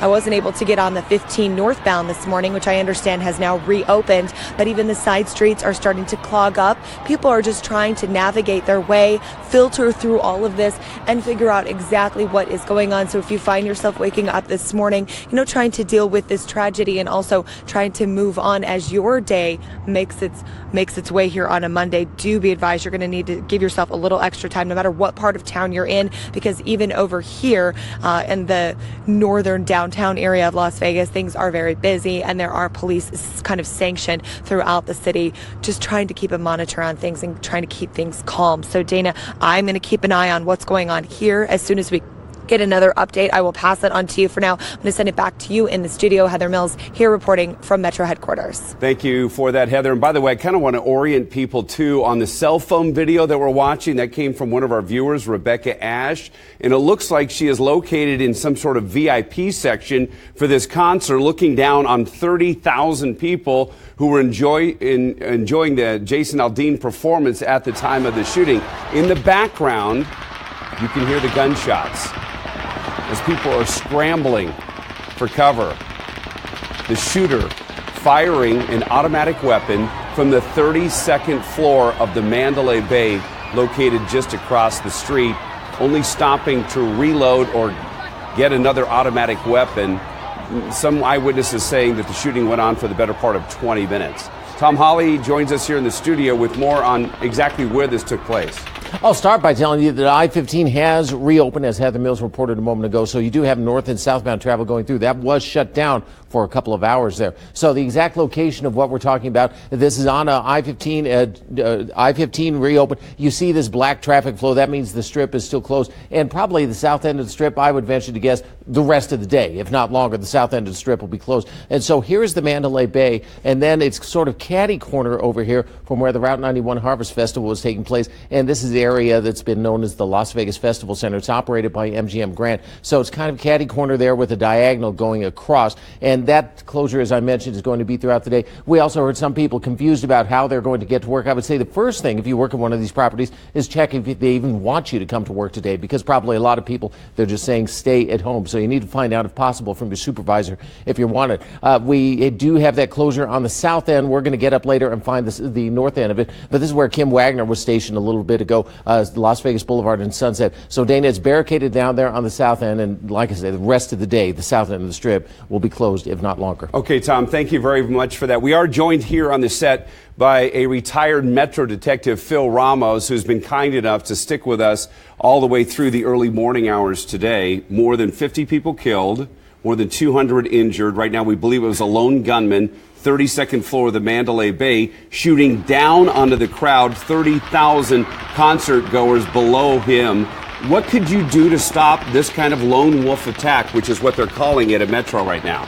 Well, short of stopping everybody that comes into the Mandalay Bay and checking their luggage, it'd be very difficult to stop something like this. I mean, this guy knew exactly where he wanted to go. He knew exactly what he was doing. He had substantial amount of firepower, and he took an elevated position, which put him at a huge advantage over responding officers that were going to try and stop him. So, Phil, this is a tourist town. We all know that. It goes without saying. But this is a moment that we have feared, many of us in this community, since 9/11. We've all lived here since then. But this is something we thought may happen on New Year's Eve. It happened on the first day of October in 2017. But what's to stop somebody from doing this elsewhere on the Las Vegas Strip or anywhere in our country? Well, you know, it's hard to say because we're dealing with this kind of world now on a regular basis. So were we long overdue for something like this? Some people will say yes. It's hard to guess where the next terrorist attack is going to occur. Not that this was a per se terrorist attack. This was probably a homegrown lone wolf situation, and those situations are almost impossible to predict and just as hard to try and stop once somebody sets their mind to it. We've obviously seen these types of attacks happening around the world, in Paris and London, not to this extent in most cases, but now the nightmare has hit Las Vegas. And I know a lot of people set their alarms for 5 o'clock in the morning, so I kind of want to reorient people. A lot of people are just waking up to this news this morning, but we have breaking news from the Las Vegas Strip. A gunman with automatic weapons opened fire from the 32nd floor of the Mandalay Bay and sprayed 30,000 concert goers with bullets, killing at least 50 people. As you take a look at cell phone video provided by one of our viewers here, this gunman also injured more than 200 more. You can hear the gunfire in the background. It's absolutely horrific. You can also see the Mandalay Bay in the background as well. Among the dead, an off-duty Metro officer. Another on-duty officer was critically injured. People attending the Route 91 Country Music Festival directly across the boulevard from the Luxor. Country music star Jason Aldean was about midway through his set just after 10 p.m. when the bullets began flying. Some eyewitnesses say that the bullets came raining down on them for about 20 minutes, with the shooter only stopping to reload at the time. People taking cover wherever they could. Police eventually found the shooter on the 32nd floor, and sources say they used an explosive device to knock the door down to the room from where he was firing. The shooter was shot and killed inside. He's been identified as Stephen Paddock. He has an address out of the Mesquite area, a retirement community up there. We're also hearing from sources that his wife has also been taken into custody. She's been identified as Mary Lou Danley. Kim Wagner joins us live from the scene. Kim, you got as close to the location as you possibly could. You're located at Las Vegas Boulevard and Sunset, but you're still about a mile away. Yeah, but what we're seeing right now, and Jillian Lopez, our producer here, is out in the field with me. Do you see this white minivan type of a thing that's backing up? We just saw a bunch of people, they look like visitors, tourists, load into that. One of them also, Jillian, let me interview you. Come here. What did you just find out? That was Jason Aldean and his whole crew of people. They've been holding him for a while, and he's finally out safe and getting out of there, so. Well, thank you. Great work, my friend. So did you hear that? Jason Aldean, who started going on social media talking about this horrific tragedy in the 1 o'clock hour, 1 a.m. hour, is just now at 5 a.m. and his family being released, and they are going driving away as we speak with the flashing lights of that white sort of minivan. And there were children that got into that minivan. It looked like there was even some sort of an infant carrier. So as we process this information, you were in the middle of doing another report, and I believe that our photographer Brad had tight shots of the people getting into the car. We can review that footage and be able to maybe identify who was along with Jason Aldean getting into that van. But my goodness, talk about being holed up for a long time. 5 a.m. he started taking to Twitter in the 1 a.m. hour, and we're just seeing that conclusion. I'm also going to run across the street and find out if there's any more information about this intersection. It looks to me like they're letting people go through right now. Is that what's happening? Let me see. Are they stopping people? Anyway, let me send it back to you in the studio, and I'll go do a little digging and find out more and get back to you. Okay, Kim, thank you for that. So Jason Aldean performing last night. This is a concert site that's located just across the Las Vegas Strip from the Luxor. It's called the Route 91 Country Music Festival. It's been going on for years here. He was in the middle of his set at around 10:30 last night when the shots rang out, and we have heard from eyewitnesses on the scene. At first, they thought they were firecrackers, but they soon realized that it was not firecrackers, that it was gunshots ringing out from across the street from the 32nd floor. Numerous people being hit by bullets, and you can hear the gunfire in the background. An absolutely horrific scene. We are bleeping out some of the audio because people yelling out expletives at the time this is happening. People running for cover as well. More than 50 people were killed, more than 200 injured, and those injured have been taken to local hospitals, many of them at UMC and also at Sunrise, not located that far from this concert site on Las Vegas Boulevard. Our Craig Figner has been on this story for hours for us this morning and joins us from as close as possible to the scene. First of all, orient us. Where are you? It says Las Vegas Boulevard near Trop. Is that right? Well, we have moved since then, and I'll show you behind me here to give you a scene setter. So this is an intersection you might very well recognize, Las Vegas Boulevard and Tropicana. That's the New York property up there. And this has been really one of the focal points of everything that has been happening, these surreal events going on overnight and all morning. This was where there was a triage tent set up in the middle. There were ambulances staging here, and this is where we saw people who had been at the concert and who had run for their lives from that concert, stuck and stranded on the Strip because they couldn't get back to their hotel rooms. This was a very dramatic place. It's not over yet, certainly. In fact, we've heard that people are still having trouble getting back into their resorts or their properties. New York was closed. The Mandalay Bay, Luxor, and Excalibur, all of these resorts were in lockdown as people were in them and couldn't get out after the shooting started, and then people who were outside, many of them at the concert, couldn't get back in, and so they were stranded on the Strip. And to look at it now, I can tell you that that this is, again, just unbelievable to see the Las Vegas Strip shut down. The resorts literally crippled because of this investigation. And this still looks like, again, unbelievable. But earlier this morning, and I'm talking about like 1 to 2 in the morning, there were police officers, cop cars, ambulances everywhere, all through the Strip, and then at the center of the intersection, that triage tent where they had the ability to treat people who were injured, and all of that was happening while they were still going through some of the buildings, the resort, and looking to make sure there wasn't anybody still in there who was related to this terrible tragedy that happened.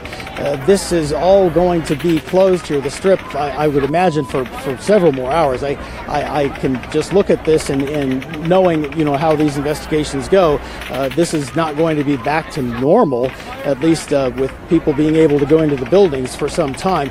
I would, of course, venture to say that Las Vegas won't be back to normal for forever. This leaves a terrible scar as people learn, and some of them still didn't know, that at least 50 people killed in this shooting.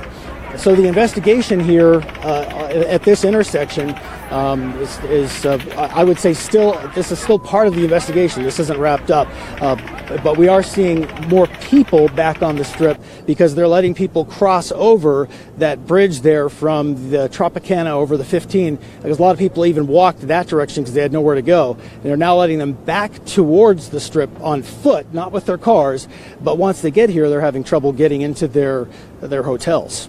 Dana. Okay, Craig, thank you very much. Stay on site. We'll continue to check in with Craig to see closures on the Las Vegas Strip. You are watching News 3 today, special coverage of what they are calling the largest mass shooting in United States history. More than 50 people were killed at that concert last night. This happened around 10:30. More than 200 injured. The death toll is expected to increase, and we do have reporters stationed all across the Las Vegas Valley to get you up to date on this.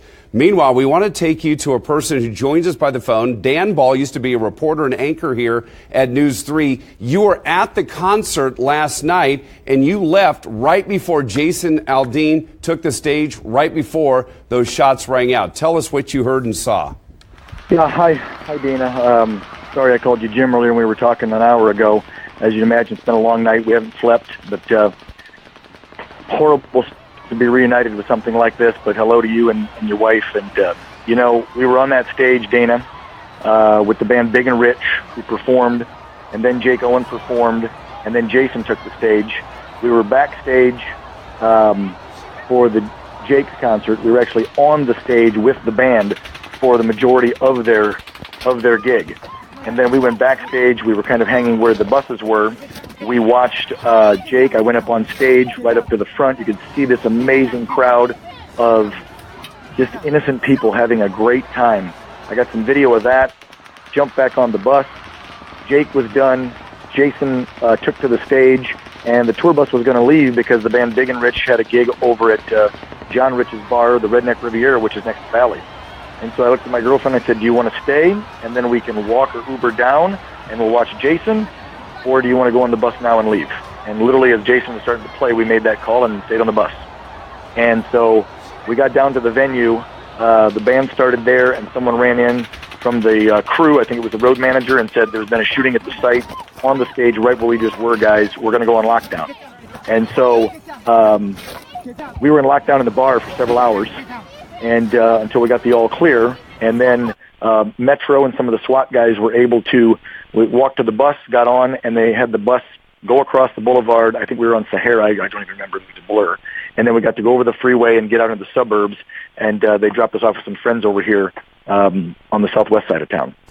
So, but we were, hunkered down. People were laying in the bar. If you know the bar, it's a 2-story bar looking straight at Bellagio, and with the wild reports on 2-3 shooters, different casinos, bomb threats at Luxor, people were just laying down on the floor in the bar, hiding behind stuff, and, just trying to wait and see. The television screens got all turned to the local press, and we were just waiting to hear word. I had several friends that were actually in the crowd that were taking pictures of us while we were on the stage and send them to me, so I knew they were right in the line of fire. I've confirmed all those friends from the Palm Springs area. Josh Allen, our former Palm Springs fire chief, some good friends of ours. Also from Palm Desert were here. They were down in the crowd. They all made it out safely, thank God, but they saw people getting hit right next to them, left and right, and they said it just didn't seem like it ended. Dan, thank you very much. I appreciate you joining us by telephone this morning, and we are looking at some cell phone video provided to us by one of the concert goers there named Rebecca Ash. It looks like she was up in a VIP area shooting down on the crowd at the time of the shooting, and at first people thought it was firecrackers. They quickly found out as people were dropping next to them that this was gunfire that they were hearing. And Dan is right, it was pretty much nonstop. We understand for maybe up to 20 minutes, with a lone shooter from the Mandalay Bay 32nd floor firing down onto that concert-goer crowd of 30,000 people in town for the third and final night of the Route 91 Country Music Festival, located just across the Las Vegas Boulevard from the Luxor. And 50 people at least have been killed in this, more than 200 injured, many of them taken to UMC, and that's where we find our Faith Jesse. Faith, give us an idea of what it's like right now at UMC, and if you have any condition on any of the injured, give us an update on that as well. Hi, Dana. Good morning to you. We haven't gotten an update on the condition of any of the patients, but I did speak with the lady, Erica Nansen. She works in UMC. She's been inside for several hours. When I asked her, Erica, how are you doing? She said the best way to describe her feelings right now is shock. Having to speak to the families, having to calm everybody down. If you guys didn't know, and let me show you guys a look at the scene here, high police presence here. UMC is the only level 1 trauma center in Nevada. So most of the patients were brought here. The count right now, unfortunately, we're saying that more than 50 people were killed, more than 200 injured. So right now, the doctors here, nurses, everybody, help has been called in from outside, scrambling to help these injured people. Like I said, a lot of shock, a lot of panic. We can't speak to any of the patients or families right now because it's blocked off and police have to still surround the area. I know I heard around 11 o'clock there was a group of people that were actually stopped at gunpoint by police because they were actually walking in an area that was actually supposed to be closed off. They didn't realize they were actually just coming to the hospital to try to check on a loved one, but police didn't know who they were. It's very high security. I actually even had an issue trying to get here myself because police are still on high alert. They don't know if there could be any other gunmen. They don't know if there's anybody that could try to act on top of this. So still a crime scene as well as a medical scene. So that's what we're hearing right now. We're going to stay on top of this for you. There's one other person at UMC who has been getting phone calls and giving us interviews. So I'm going to try to get an interview with her so we can actually get an inside look at to what the climate is like inside of that hospital right now. We're going to stay on top of updates for you all. Another thing they wanted me to tell you, if you're watching this right now, just waking up, just finding out what's going on, said, oh my gosh, my friend, my brother, my sister was at that concert and want to know how they're doing. Before you come to the hospital, they're asking you to please call around, call your family, call your friends, call that person to see if they're okay before you come, so that they can try to eliminate the foot traffic, so that they can, you know what I'm saying, just try to focus on the people that need help, not people that might need help. So if you could try to figure out what's going on before you get here, that's great. If you do need to come, please come. People will be out there to help. I'm Faith Jesse reporting, News 3. Okay, Faith, many of the injured then taken to UMC, but also some of them taken to Sunrise Hospital as well. More than 200 have been injured. And you can imagine some of these injuries from a high-powered rifle that was fired from just across the street from the concert site. Again, hospital officials very busy this morning. They have not given us much in the way of updates, but we're trying to figure out how many people are at Sunrise, how many at UMC, and what type of injuries we're talking about. But among the dead, and more than 50 have been killed, and that number expected to go up this morning. An off-duty Metro officer was killed at the scene. Another on-duty officer was critically injured as well. And to orient us on exactly where this took place, Tom Hawley joins us here in the studio with more on that. And I will tell you that I-15 has now been reopened, so you do have traffic going through. That's what that green traffic flow means, even though it's black here on the strip, so no traffic moving whatsoever. And we expect that to be the case for hours. Just to orient you as far as how the scene goes, this is where the Mandalay Bay is right here. And the scene, the Route 91 was taking place at the Las Vegas Festival Grounds, which is just catty corner here. So it's across Hacienda or Mandalay Bay, depending on which side you're on. And so it was a line of sight across the street here, across that corner. Right now you see that everything is shut down here. We expect that to remain the case for really the rest of the day, and who knows how much further. The south end of the strip closed. So for alternate routes, probably want to give it a wide berth. Use Decatur on the one side. I-15 is open. On the other side, go over to Eastern, or you can use the airport connector. I suggest a lot of people will be doing the exact same thing. And the Thomas and Mack is where we understand a lot of people who are attending the festival have been taken just to sort of straighten things out. That's probably an area you want to avoid as well. And if you do work in one of those properties on the south end of the strip, probably want to check in and see if your services are even wanted today, because some of those properties might even be shutting down. This is where the closure is on the south end, Sunset Road. You see the barricades across. No one heading north on Las Vegas Boulevard from Sunset. We'll have all of this coming from Sky 3 and get a different perspective coming up here, Dana. Okay, Tom, thank you. So we want to get you to the ground right now. Kim Wagner has left the studio. She is located just to the south of where this shooting took place. Kim, you're located at Sunset and Las Vegas Boulevard, about a mile away from where this shooting took place, and that's as close as you can get. Yeah.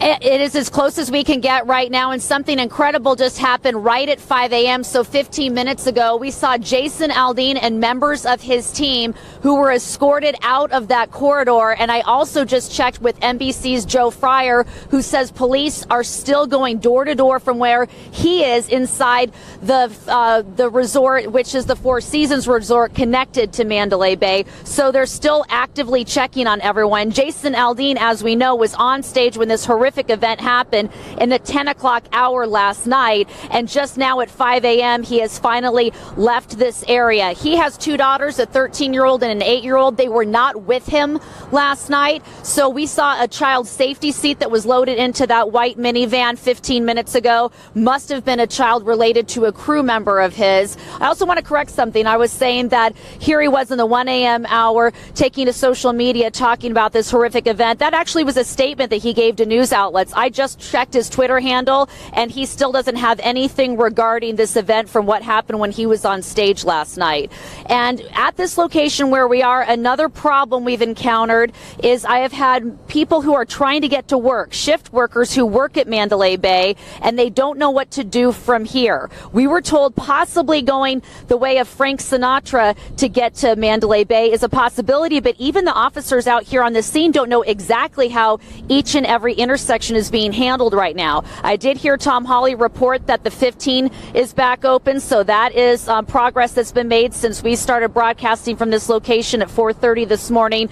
But when I send it back to you in the studio, Jillian Lopez, the producer, and I out here are just checking in with officers on the scene so they can tell us the latest information. But I want to hand it to Jillian Lopez, who is a proud member of this community and a journalist along with us. And when I saw that white minivan, I just had a feeling, and I said, Jillian, can you run across and find out what's going on? And as we were live on the air, she was able to get confirmation that that was Jason Aldean along with crew members. And once I send it back to you in the studio, we're going to get that footage back to the station where we may be able to see Jason Aldean getting into that white minivan. All right, Kim, thank you. Jason Aldean, country music star, performing at the time of the shooting right across the street from the Mandalay Bay. The lone shooter was at the 32nd floor of a room there, and he opened fire onto the crowd of people who were enjoying the Jason Aldean concert, part of the Route 91 Country Music Festival that's been going on in this community for 4 years. This was the third and final night of the show. 30,000 people there. Withering gunfires you can hear in the background. Some people, eyewitnesses on the scene, say the gunfire continued for about 20 minutes. At least that's what they thought at the time. More than 50 killed and more than 200 injured. Again, the largest mass shooting in United States history. We're going to take a quick time out. We're going to regroup here, and we'll be back on the other side.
.522, many of you may be waking up to the worst mass shooting in United States history.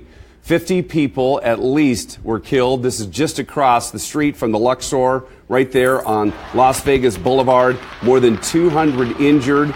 Metro telling us that a lone gunman opened fire from the 32nd floor of the Mandalay Bay with automatic weapons, at least one, probably more, firing down onto a crowd of 30,000 people watching Jason Aldean perform on the final night of the Route 91 Country Music Festival. We have reporters stationed all over the valley, including at UMC this morning, where many of the injured were taken.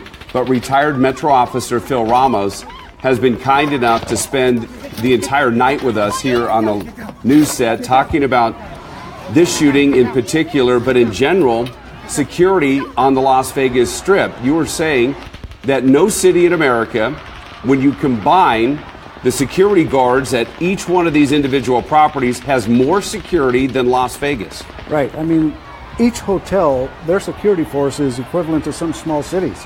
You know, they've got dozens and dozens, if not a couple hundred security officers that work hand in hand with Metro on various events. When they have a big concert there, when they have a big boxing match or something like that, they match the Metro officers one for one, and they take care of the hotel while the officers are taking care of the event. So we work very close with security officers, and they're very well trained. So despite the fact that we have more security than probably any other city in America, despite the fact that we probably have more surveillance cameras than any other city in America, what could they have done to stop this? Well, it's just so hard to say right now because it's so early in the investigation. I mean, if you are talking about some guy going into a hotel, getting a nice room, and sneaking a rifle in, that's very easy to do. You know, the scary part about it is it's very easy to do without having all your guests go through a scanner, go through a metal detector or something like that. And, you know, are we at that point? Who knows? It is frightening, Phil, when you think about some of the large crowds that we have here in town. 250,000 people descend on our city for New Year's Eve every year on the Las Vegas Strip. So when you see something like occurred at 10:30 last night, what's to prevent another attack like this one? Well, it's hard to say until somebody gets a mindset like this guy had. There's just no way to predict it. You know, I worked the Strip on New Year's Eve. I was in uniform, sitting there with all these celebrating thousands and thousands of tourists, and we were all just crossing our fingers, hoping nothing goes wrong. Because if something went wrong, there'd be very little the department could do. I mean, this is the moment that we have feared since 9/11. Yeah. A lone attacker in the Las Vegas Valley opening fire with automatic weapons on a large crowd. So, Phil, thank you very much for sticking around all night. I know you have to take out, but I really appreciate you being here and giving your perspective. Right now, we want to check in with Crystal Allen. You're at the Thomas and Mack Center. Many of the people that were at the concert were taken to your site, which is located probably about a mile and a half away. Yeah, that's right, Dana. We are at the Thomas and Mack, and what we've seen is a lot of people that have actually been exiting the Thomas and Mack because police telling us that they are able to leave at this point in time. Now, where they're going, a lot of them really just don't know. I actually talked to one lady who said that she was at the Excalibur, someone else who was at the Mandalay Bay, and they're actually trying to get back somewhere, but where they're going, they really don't know at this point in time. And as you notice, as people were going in and up the escalator there, they actually were frisking them down because they don't want to take any chances when it comes to what's happened here on the Las Vegas Strip. And very quickly, I know we're going to wrap up here, but I wanted to show you kind of what's happening with the situation of getting people out of here. The buses have been bringing people into the Thomas and Mack, taking them out of the Thomas and Mack because police say that they can leave should they choose to do so, and also Uber and taxi rides set up over here. So they have a very organized, well-oiled machine when it comes to getting people in and out. And again, I think there's a general consensus when you're talking to people, they're still a little shell-shocked by what's going on, but they have a sense of, I say, somewhat of comfort and relief that things are really well organized and that people are stepping up to help in big ways here in Las Vegas. Let's go ahead and send it back to you in the studio, Dana. Okay, Crystal, thank you very much. We do have a victim hotline. The phone number you will see occasionally on the bottom of your screen, it's 866-535-5654. If you are trying to find a loved one who may have been in that crowd last night, just across the street from the Luxor on Las Vegas Boulevard, you can call that number. We're going to regroup. We'll be right back in about 2 minutes.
So it is 5:29. I know many of you have your alarms set for maybe 5:30 on this Monday morning, and many of you may be waking up to this news for the first time.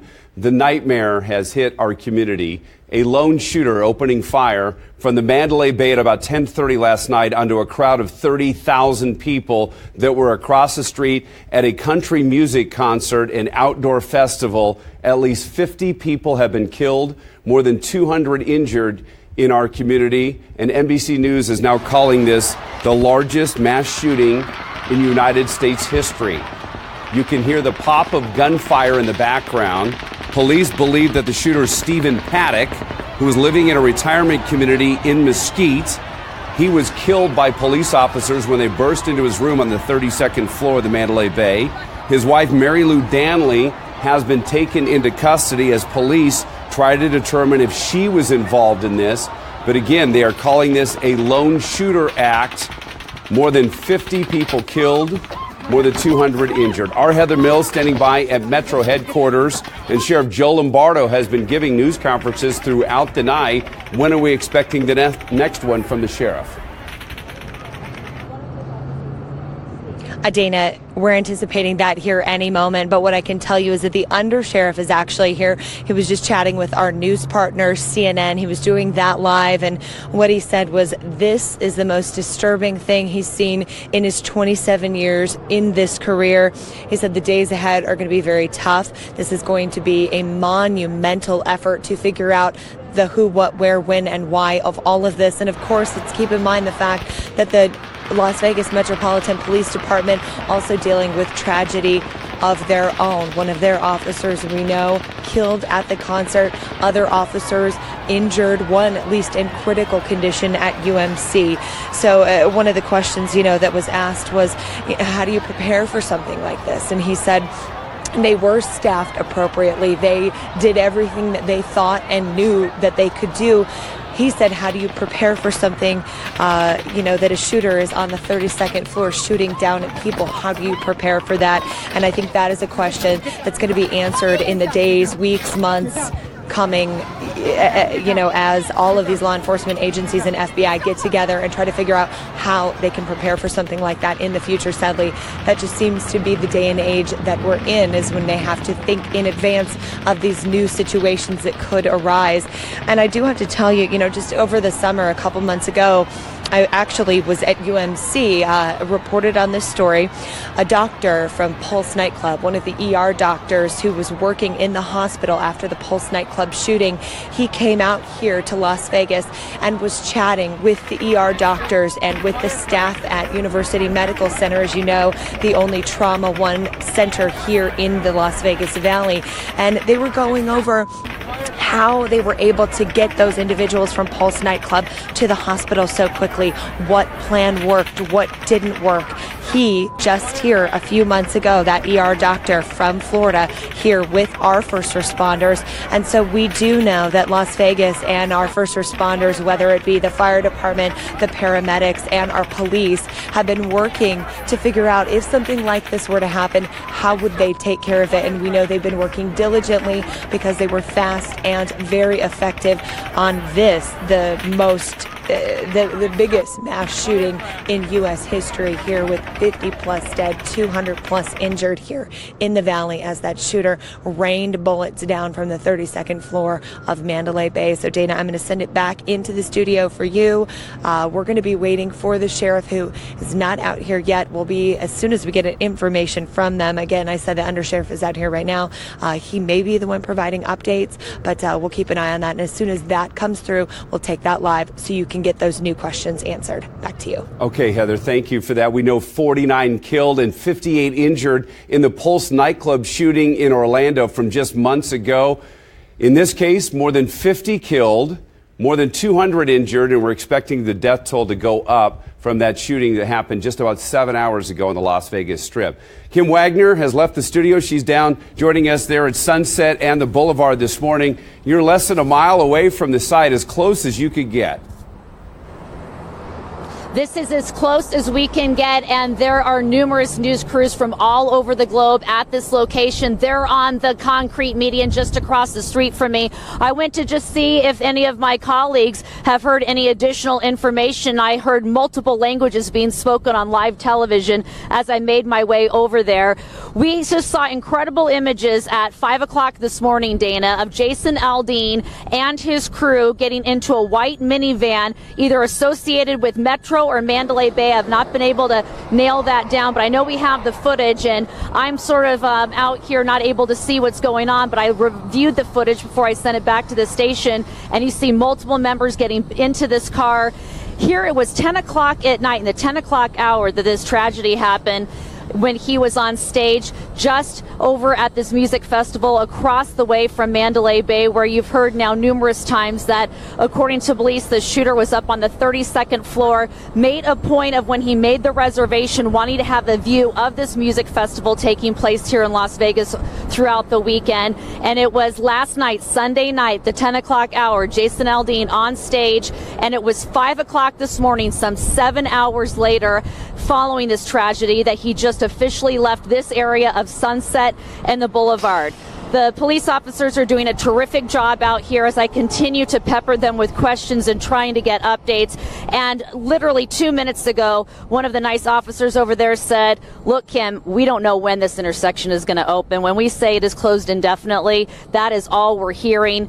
And we know that they are still going door to door within some of the hotel rooms, whether it's at the Four Seasons, where NBC's Joe Fryer, who was here, brought to town to cover OJ being released from Lovelock Prison over the weekend. He's in town for this. He's holed up in his hotel room, still being told to stay in place, shelter in place.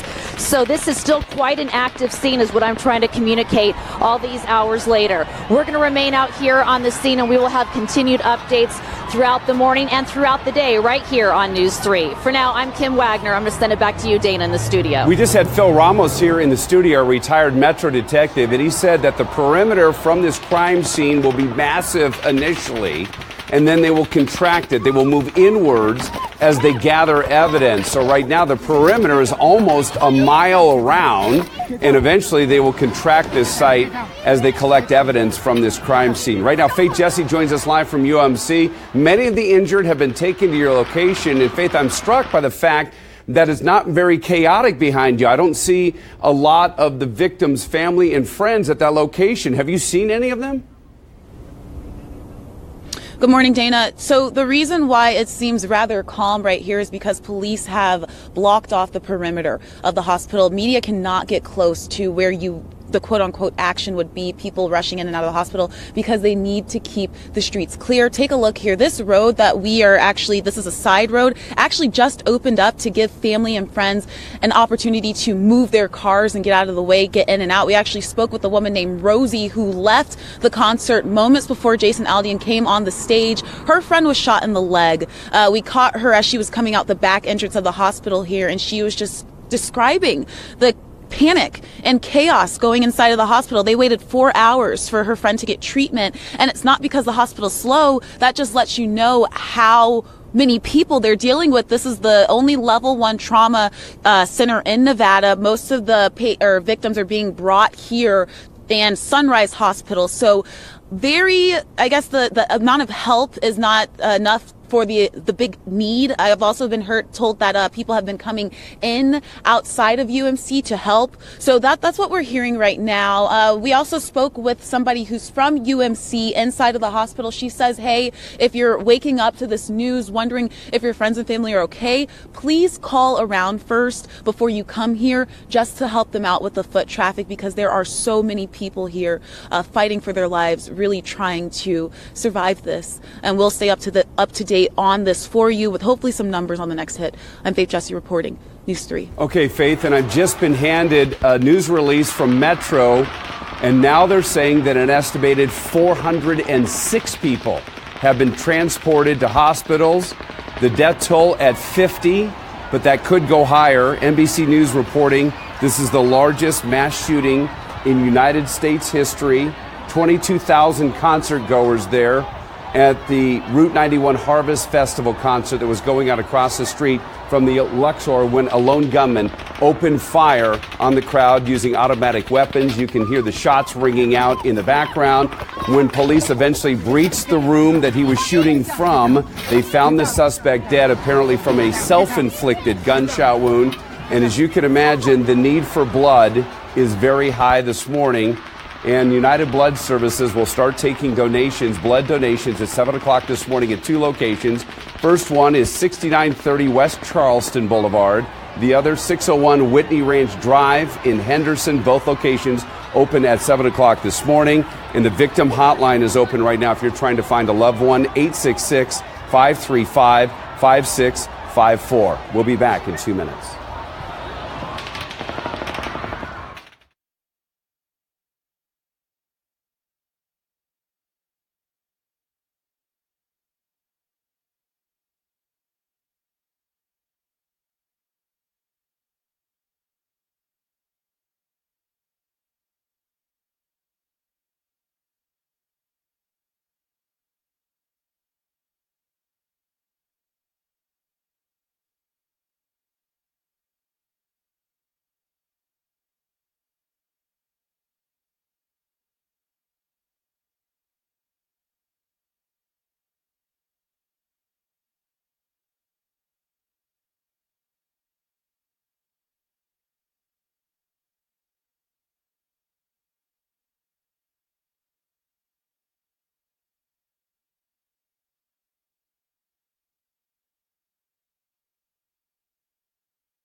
.542 on this Monday morning, we continue to follow this breaking news.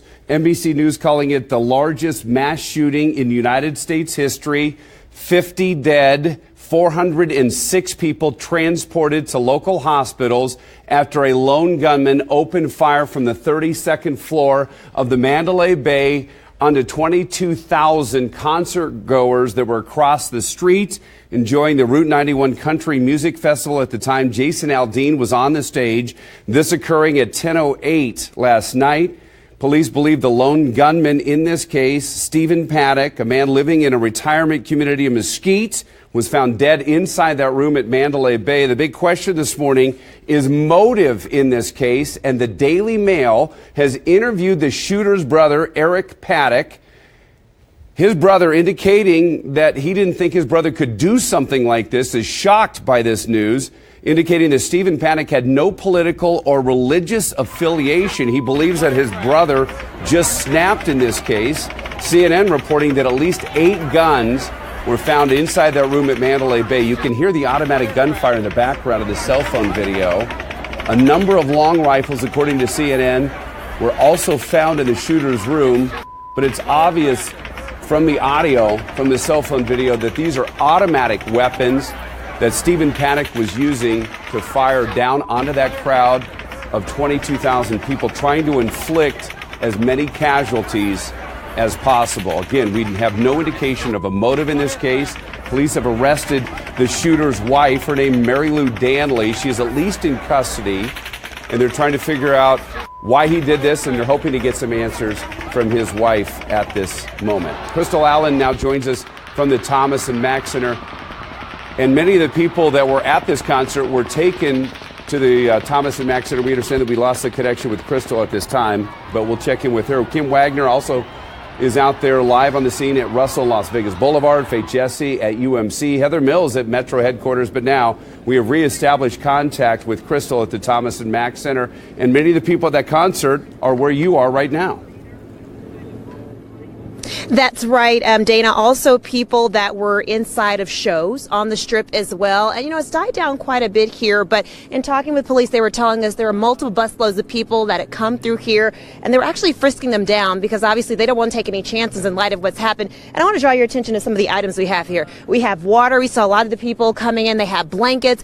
And, that's all due to all the wonderful people in right here in Las Vegas who have donated resources, have donated their time. We even interviewed a man who was offering to take people wherever they needed to go just to lend a helping hand in light of everything that's been going on. A very difficult situation for everyone in this city, both visiting and here locally. Also, we showed you in our last live hit how people were boarding buses, and I was talking to one of the gentlemen who was kind of coordinating all of that, telling us that they have allowed them to go around the back way of the Excalibur and the MGM. Not sure if you all have already reported some of those things, but it looks like they are allowing some folks to go back into some of those properties. The Mandalay Bay, no go at this point in time. So we are starting to see some of the people who are coming back into town being able to kind of reestablish themselves in terms of where they were and kind of get some of their things and get a better idea of where things stand right now. And I do want to point out our officers here that have really, from what we were talking about, in talking to some of the people here at the Thomas and Mack, saying that they've really done a great job of keeping things orderly, keeping them calm, and just keeping them aware of what's going on with the situation here. I know you're watching some video right now, just the repetitive gunfire, and we were talking to people who were at the concert, the festival rather, speaking to that and just the fear that came over them when they were hearing this happening. And in fact, I think we have some sound right now that we can play, if I'm not mistaken, from my producer, from an interview that I did earlier when I was here at the Thomas and Mack. Okay, I don't know if we have that sound. It looks like we don't. It's kind of a fluid situation here, but I did speak with a couple that was at that festival saying that as soon as they heard that gunfire, they were in the middle of the crowd. They just dug down, tried to protect each other and keep each other safe. They actually ran from the venue about a mile, they estimate, give or take. Then someone actually opened their car door, said, jump in, and we'll take you to the Thomas and Mack. That's what we're talking about, people stepping up and really helping people in this desperate situation. And, like I said, it's really reassuring to hear those stories, knowing that so many people are trying to help others, considering everything that's going on right now, and just everybody trying to come together as a community. So, Dana, I will continue to monitor the situation here. It has died down quite a bit, but we had seen kind of people still trickling up the escalator there, but not too many people. Most people have boarded the buses or either gotten on taxis and Uber and have gone back to their respective locations. So we'll continue to keep an eye on the situation, and we'll definitely keep you informed. I'm Crystal Allen from the Thomas and Mack Center. Let's go ahead and send it back to you in the studio. Yeah, if you can find any eyewitnesses to this shooting, of course, we'd love to hear from them this morning. This is the mass shooting that took place at about 10:08 last night. A lone gunman opening fire on a crowd of 22,000 people. Metro just updating us with a news release from minutes ago, now saying 406 people have been injured in this shooting. Heather Mills now joins us live from Metro headquarters with the latest on this one. And I know Sheriff Joe Lombardo expected to hold a news conference here at any moment. Actually, Dana, as you're speaking, he's walking up to the microphone now, so I'm going to go ahead and point the camera that direction, if you will, so we can take this live. You got a few minutes. Few minutes? Okay. All right. Just a few minutes here. I'll go ahead and talk to you, Dana, and kind of let you know what we know so far. Just hearing the undersheriff talk to our counterpartner over there, CNN, saying that the shooter was shooting across Las Vegas Boulevard. And so what that meant was that victims were running in multiple directions. Undersheriff Kevin McMahill describing it as pandemonium and very difficult to figure out where everyone was going because they were scattering when those shots began ringing out. Dana, I heard you mention a lot of people are reporting that the shooter was found with 8 guns. I assume that we will find that confirmation, that number here from the sheriff in moments. But the undersheriff telling CNN just moments ago he's not willing to confirm or ready to confirm that exact number quite yet. So multiple guns, but not ready to confirm the number as being 8. So again, do want to talk about that. Also talking about the number of first responders that were on the scene. The undersheriff saying, they did act heroically. But right now isn't the time yet to worry about that. Right now, they're still worrying about the victims in the hospital. They're still dealing with the tragedy that unfolded on the Strip overnight and the things that are still developing there as that continues, as that investigation continues. And we're finding that it is such a fluid situation here with so many developments coming in. Just learning that 406 people have been taken to area hospitals, 50 killed in the shooting, being labeled as the worst mass shooting now in U.S. history. That unfolding last night during the Route 91 Harvest Festival. The shooter identified as a 64-year-old man from Mesquite, Nevada. That's about 80 miles away from Las Vegas. If you're not familiar, it's right off the 15 north. The shooter being identified as a lone wolf. They're at this point not giving it any ties to terrorism, but as we have learned, this investigation is moving quickly, and there are certainly a lot of developments. Right now, press is gathering, getting ready for this press conference with Sheriff Joe Lombardo of the Las Vegas Metropolitan Police Department. We will be taking that live here in just moments. The FBI and also city officials joining us, as well as some first responders. I'm going to go ahead and switch the camera over that direction as we prepare to get ready, Dana, for this press conference. Okay, Heather, and as soon as you have that news conference with Sheriff Joe Lombardo, we will immediately go to you live to hear exactly what the sheriff has to say. But we understand from CNN at least 8 guns, a number of long rifles were found in the shooter's room. We understand that Joe Lombardo is holding a news conference right now.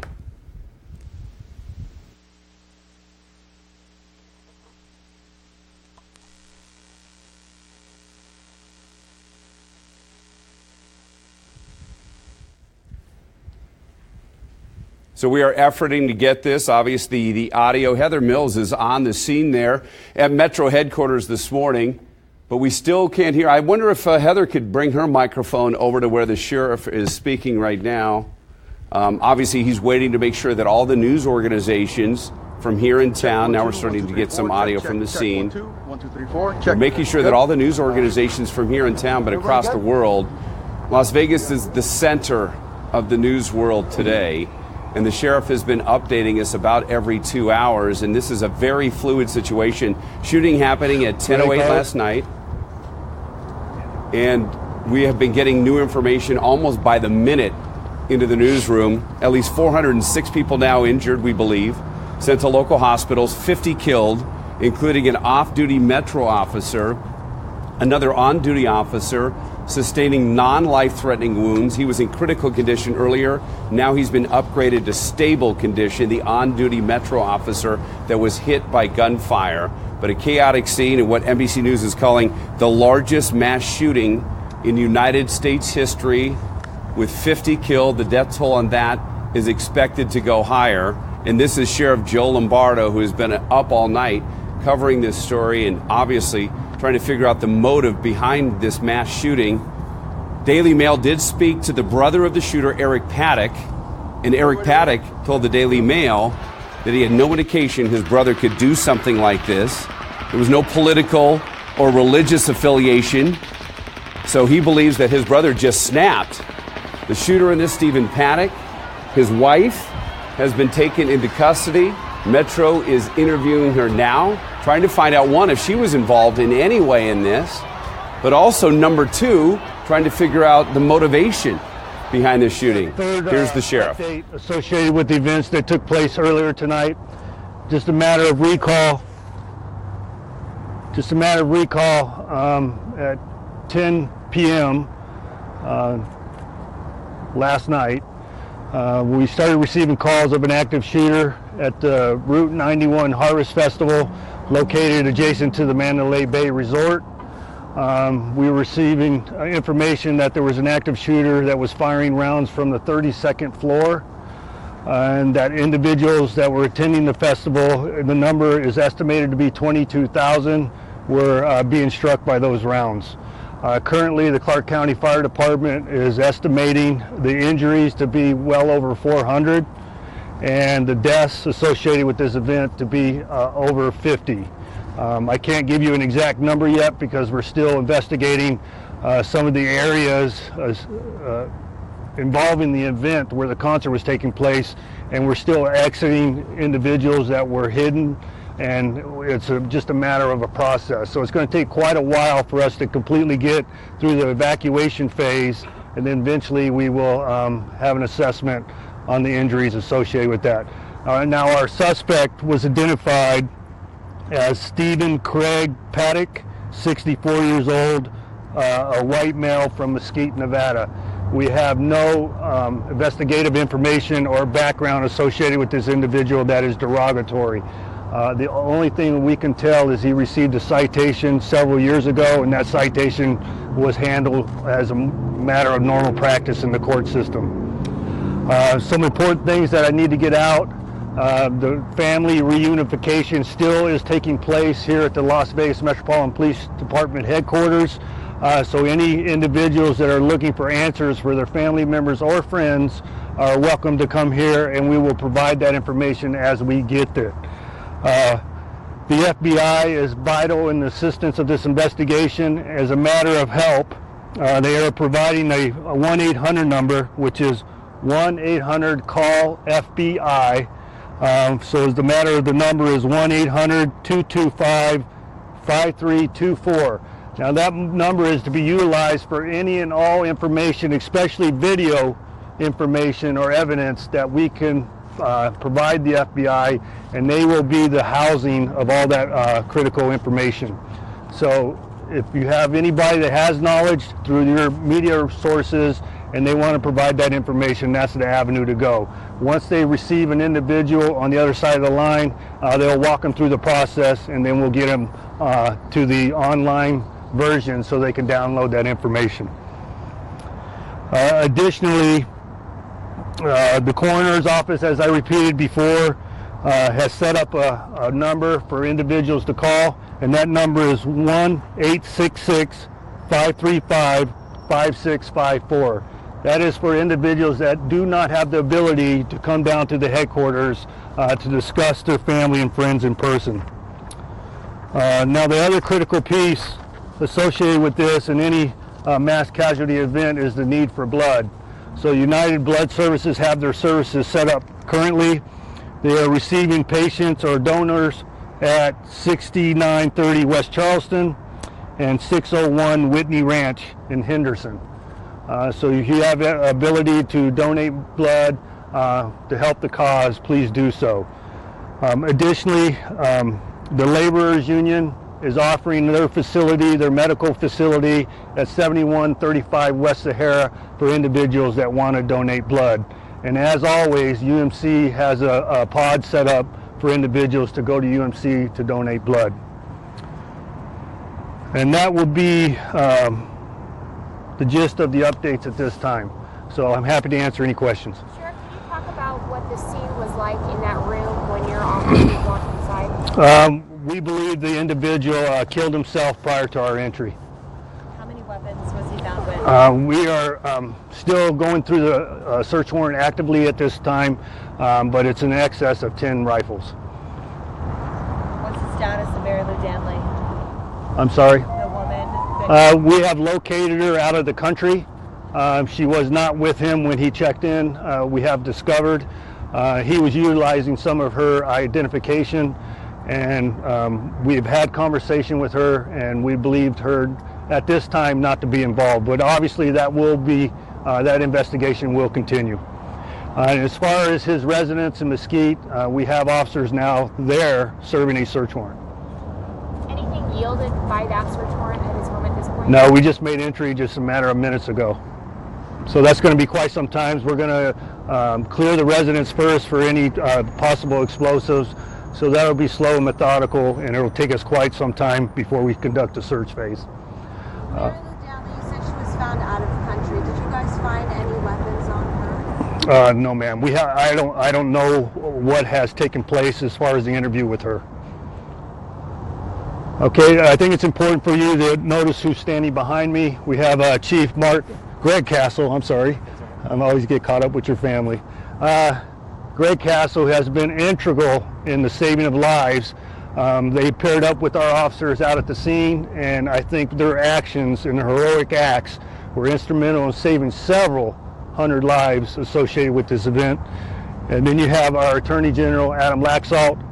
He's brought forth his office to help us in any future prosecution associated with the case. And you have the Special Agent in Charge, Aaron Rausch of the FBI. As I mentioned, the FBI has been standing next to us from the very first minute, and they are providing all the resources available to the federal government to help us in this endeavor. And then you have the Clark County Commission Chairman, Steve Sisolak.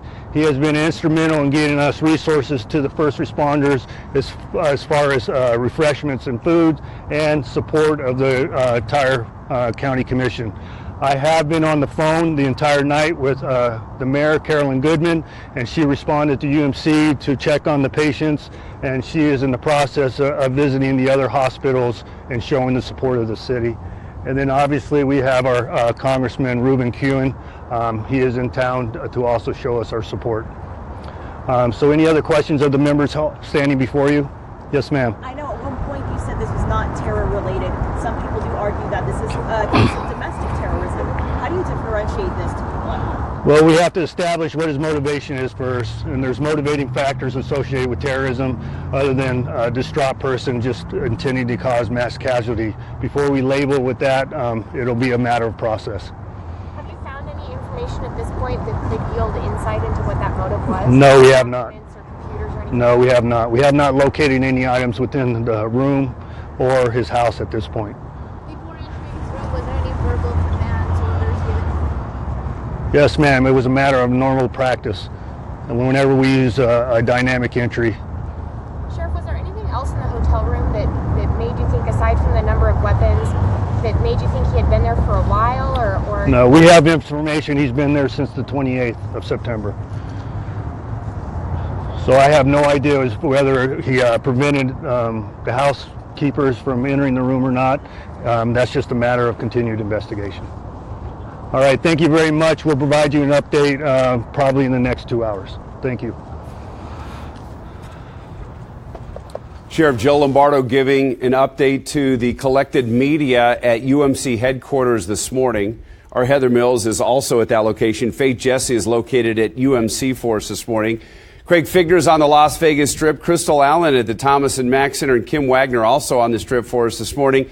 But Heather, you just heard the news conference there. Motive is the big question this morning, and he didn't offer many clues into the motive of this shooter.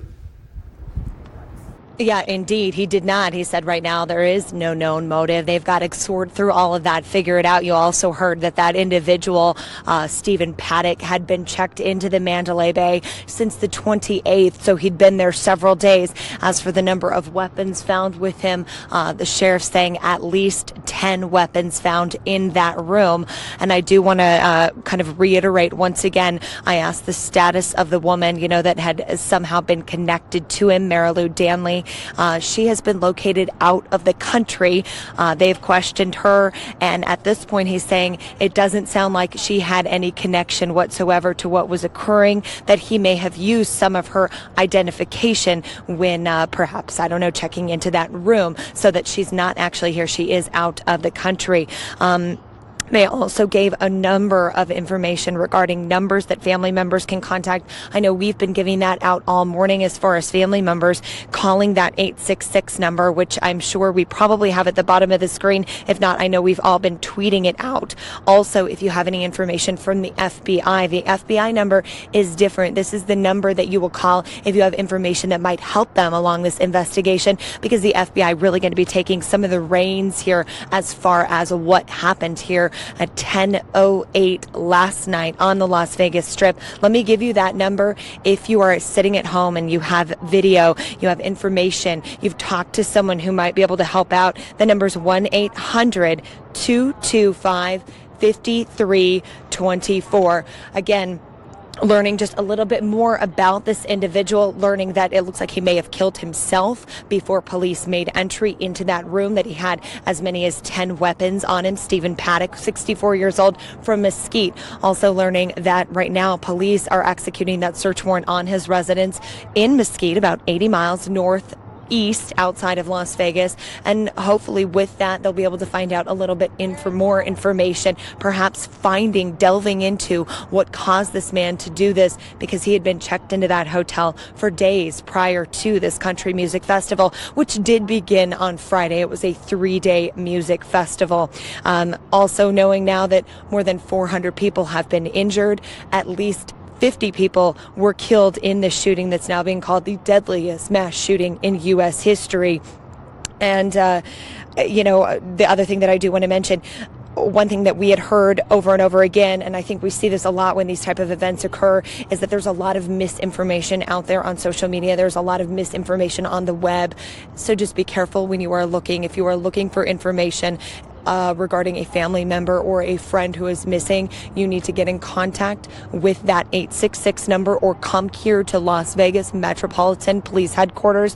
We are located here at the corner of MLK and Alta in Las Vegas. So Dana, for now, reporting live at Las Vegas Metro Headquarters. I'm Heather Mills, sending it back to you in the studio. As soon as more information comes in, of course, we'll be the first one to bring it to you. You're watching News 3 today in our continued coverage of the largest mass shooting in United States history.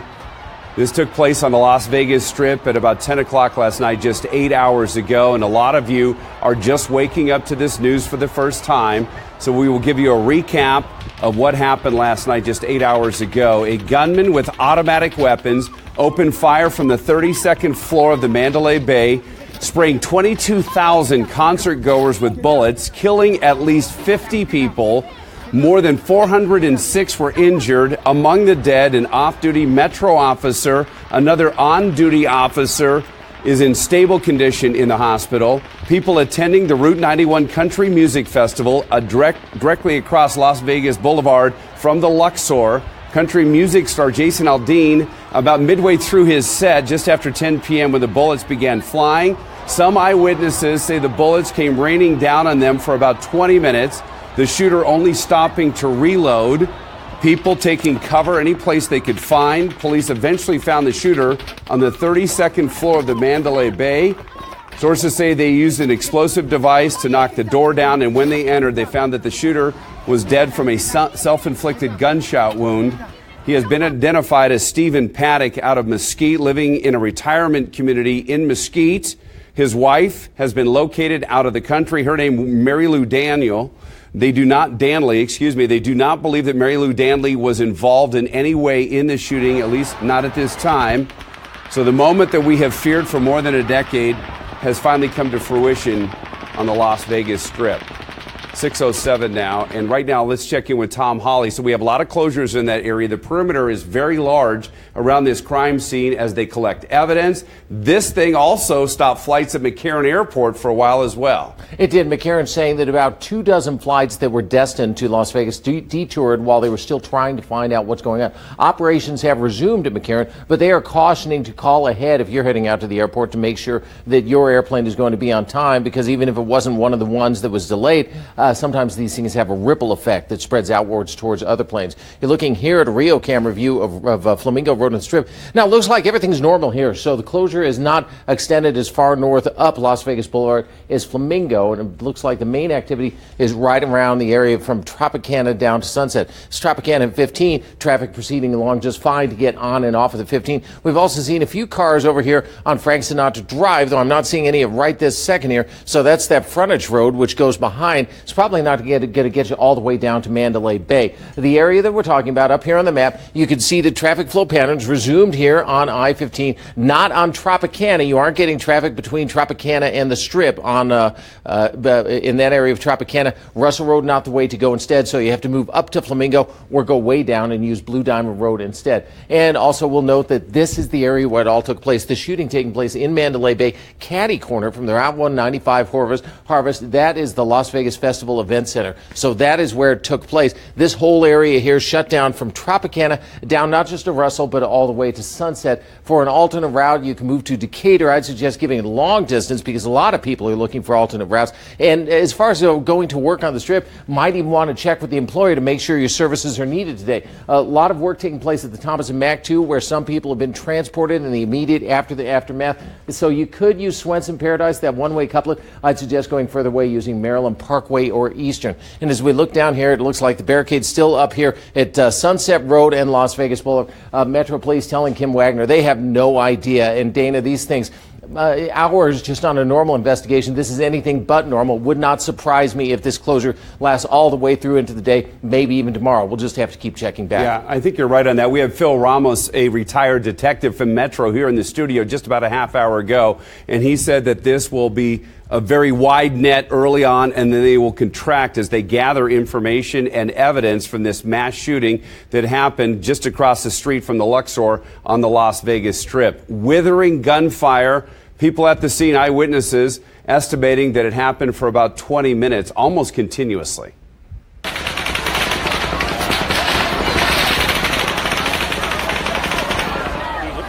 And we heard from Sheriff Joe Lombardo telling us that the shooter had at least 10 rifles, and you can tell by the gunfire, some of these, maybe all of them, were automatic weapons.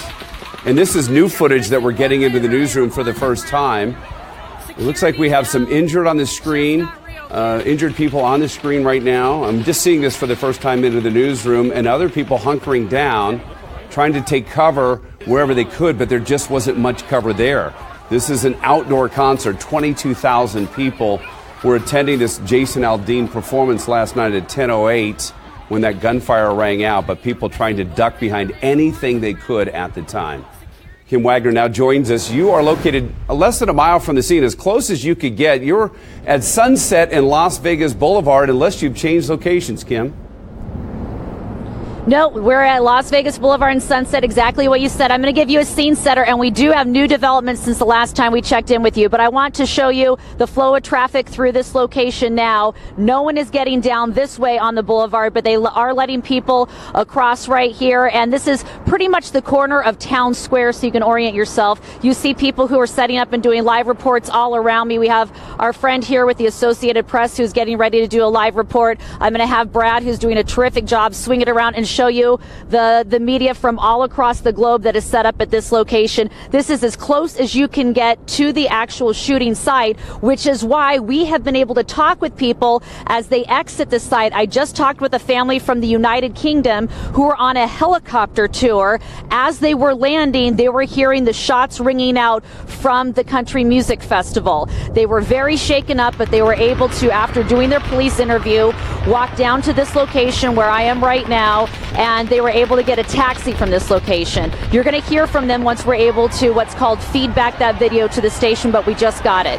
I also talked with a man who is a worker at Bali High. That is the golf course just on the other side of Mandalay Bay. So as you're looking down this live location right now, it would be right there on the left before you enter Mandalay Bay. So that is where Bali High is. He can't get to work, doesn't know what to do. As for the officers on the scene, I heard Tom Hawley reiterating that they're in the same holding pattern that we're in. We don't know when this intersection is going to be back open to the public because we are now dealing with the deadliest mass shooting in United States history. So the size and scope of this investigation is quite large, as you have been doing a terrific job explaining throughout the broadcast. And for people who are just now waking up and turning on their TV sets, we want to take you inside the event last night as people were just running for their lives. So there was a lady who pushed her way forward into the concert venue, into the first row, and she started messing with another lady and told us that we are all going to die tonight.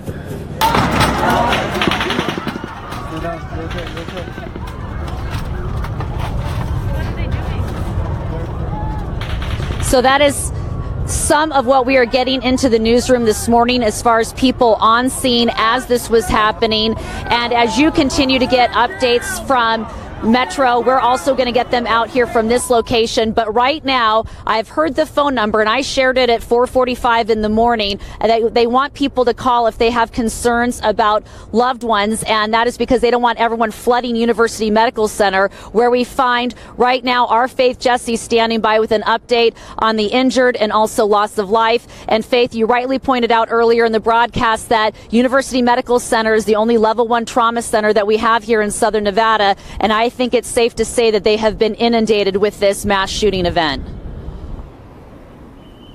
Good morning, Kim. A lot of shock and chaos from inside of the hospital is what I'm hearing after speaking with a couple of people. Number one, on the UMC side, who have been working to help families calm down, and then another person who was there because her friend was shot. Her name was Rosie. She told me that she left really moments before Jason took the stage to perform because she wanted to go gambling.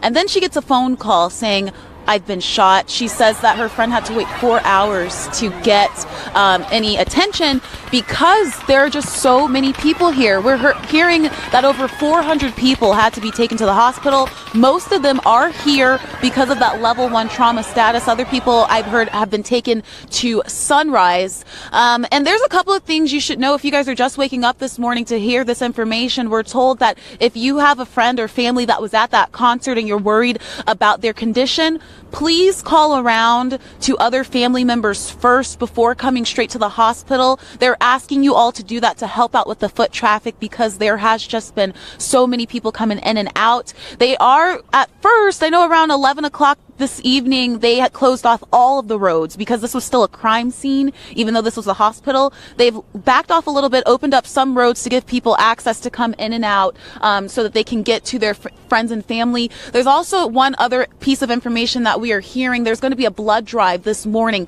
at 7 o'clock. That's going to be taking place 2 locations, 6930 West Charleston in Las Vegas or 601 Whitney Ranch Drive in Henderson. That is taking place at 7 a.m. Another blood drive ran by UMC will take place sometime this morning at, let's see, their Delta Point building. That's 901 North Rancho Lane. They have not disclosed what time that'll be taking place, but for all of you out there that are interested in helping, that's one big thing you can do. I'm Faith Jesse reporting. News 3. It's all hands on deck at UMC, Sunrise, any hospital taking these victims. There's more than 400 of them in local hospitals as we speak in various condition this morning. Some of these are life-threatening injuries, and 50 people, an estimated 50 people, have already been killed by this lone gunman. That death toll is expected to go up. And right there, blood donations, bloodhero.com. You can go to that site to find ways that you can help. Daily Mail interviewed the shooter's brother. The shooter identified as Stephen Paddock. The brother, Eric Paddock, telling the Daily Mail that he had no indication his brother could do this. Also telling the Daily Mail that his brother had no political or religious affiliation. He is stunned by this mass shooting. So as they try to unravel the mystery of the motive here, police have entered Stephen Paddock's home in the Mesquite area, but they are going very carefully this morning, concerned that his home may be booby-trapped. So it is a methodical search. They're hoping to find answers inside the shooter's home in Mesquite. And you can see some of the social media postings from earlier on this morning, a chaotic scene, as you can imagine, as people were scrambling for cover. Initially, most people thought they were just firecrackers, some fireworks of some sort going off, but they quickly realized as people were dropping that this was a shooter identified as Stephen Paddock firing from the 32nd floor of the Mandalay Bay. Sheriff Joe Lombardo telling us that he had more than 10 rifles in his possession at the time. When police eventually entered his room, Stephen Paddock was dead of a self-inflicted gunshot wound. We also know there have been families reunited here. Concerned families out there early this morning. This is the Welcome to Fabulous Las Vegas sign. As people were finding out that their family members were safe from the shooter, but many other families waking up on this Monday morning to find that their family members were killed or are in the hospital this morning. This is one of the reunions that we spotted at the Thomas and Mack Center. Many people who were enjoying the festival at the time of the shooting were taken to the Thomas and Mack Center, a staging area. Some of the people, as you can see, getting off buses at that location. Jason Aldean was performing at the time, and he sent this out on Instagram with a caption, "Tonight has been beyond horrific. I still don't know what to say, but wanted to let everyone know that me and my crew are safe. My thoughts and prayers go out to everyone involved tonight. It hurts my heart that this would happen to anyone who was just coming out to enjoy what should have been a very fun night." So the moment we have feared for more than a decade has finally come to our community. NBC News reporting the largest mass shooting in United States history taking place on the Las Vegas Strip just about 8 hours ago. We're going to take a quick time out, and we'll be right back.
.621, we continue to follow the breaking news on News 3 today. Many of you have been with us for hours, for 8 hours. This happened at 10:08 last night, but for those of you just waking up this morning, a quick recap. A gunman with automatic weapons opening fire from the 32nd floor of the Mandalay Bay, spraying 22,000 concert goers with bullets. They were there attending a music festival across the street from Mandalay Bay. At least 50 people have been killed. 406 have been injured. They are in local hospitals as we speak. NBC News reporting this as the largest mass shooting in United States history. And you can hear the withering gunfire in the background. Lone gunman opening fire. He was found in that room in the Mandalay Bay dead of a self-inflicted gunshot wound. So Crystal Allen now joins us from the Thomas and Mack Center, and many of the people that were at that festival were bused to that location, one for their protection, but also two, to be able to reconnect with people that they were with at the concert. Absolutely, and you saw some of those reunions taking place, and people just having at least a small sense of relief that they were able to go someplace where they felt somewhat safe, considering everything that had unfolded and just the tragedy that happened there on the Las Vegas Strip. So we've been seeing people still trickling in. I'll be honest, I've been seeing more people come out as opposed to coming in. They've been frisking people to make sure, they don't have anything on them that they don't need to have on them. But I can tell you by the looks of the people coming in there, they're pretty shaken up by what's happened. You had people that were attending shows on the Strip. You had people that were actually at that 3-day festival. And I talked to one couple. We should have this interview for you right now. They were actually at the festival. They were in the center of everything. They heard that repetitive gunfire. They just dug down, trying to protect themselves and keep themselves safe. Let's go ahead and take a listen.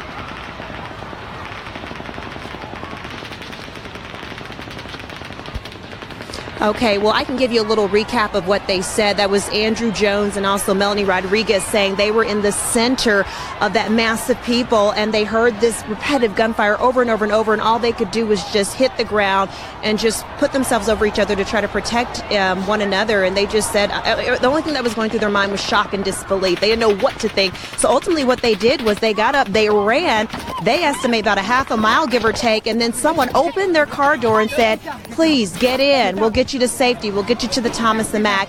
And ultimately they ended up here. So hopefully we'll get that interview for you a little bit later. But I have another live interview, talking about people stepping up at a time to really help when people really, really need it or in desperate straits. I want to introduce you to Pam here. She's a volunteer. As we bring it back out here to the Thomas and Mack Live, she is one of the many volunteers who have stepped up to donate and help the people that have been going through this really traumatic situation. Pam, what was it that made you get up out of your bed and come and help? And what did you donate? I donated water, and I'm going back for another trip to try to get some food.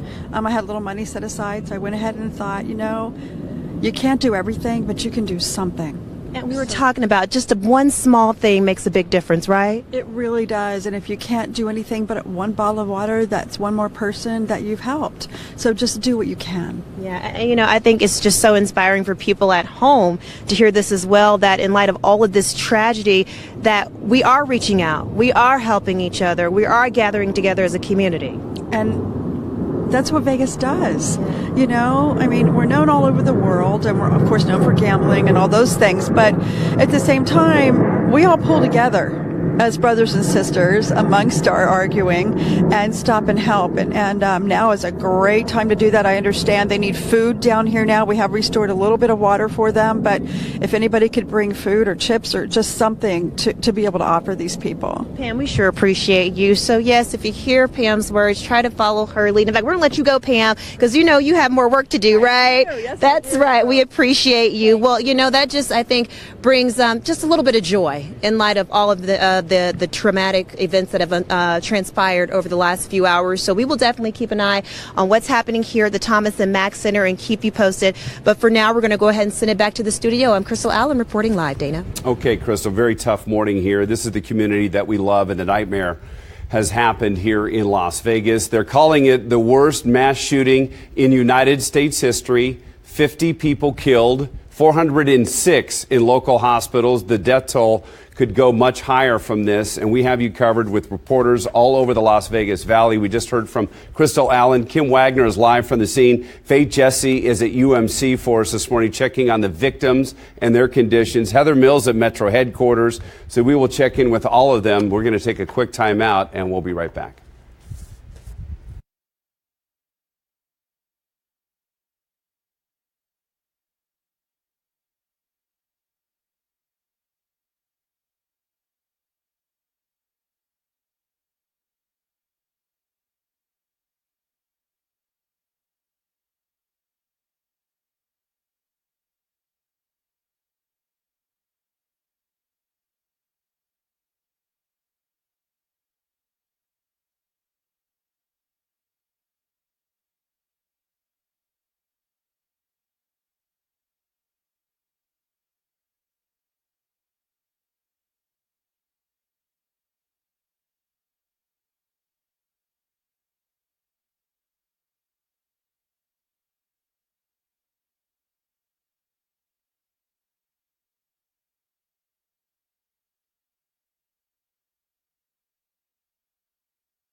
You are watching News 3 today and our live breaking news coverage of what NBC News is calling the largest mass shooting in United States history, taking place on the Las Vegas Strip just about 8 hours ago. We have live team coverage for you this morning. We have reporters located all over the Las Vegas Valley, but let's give a quick recap of what happened. Many of you watching this have been with us for hours for our breaking news coverage. We've been live on this story since the shooting happened, in essence, at 10:08 last night. But many of you are now just waking up to this news at 6:30 on this Monday morning. A gunman with automatic weapons opening fire from the 32nd floor of Mandalay Bay, shooting down onto the Route 91 Harvest Festival. 22,000 people were enjoying the concert at the time that the bullets rang out. You can hear the withering gunfire in the background. Cell phone footage is coming into the newsroom at a constant rate this morning. Witnesses from the scene say it sounded like the shooting went on for the better part of 20 minutes. At least 50 people have been killed. More than 400 people were injured in this shooting, and they are in local hospitals receiving treatment as we speak. Among the dead, an off-duty Metro officer.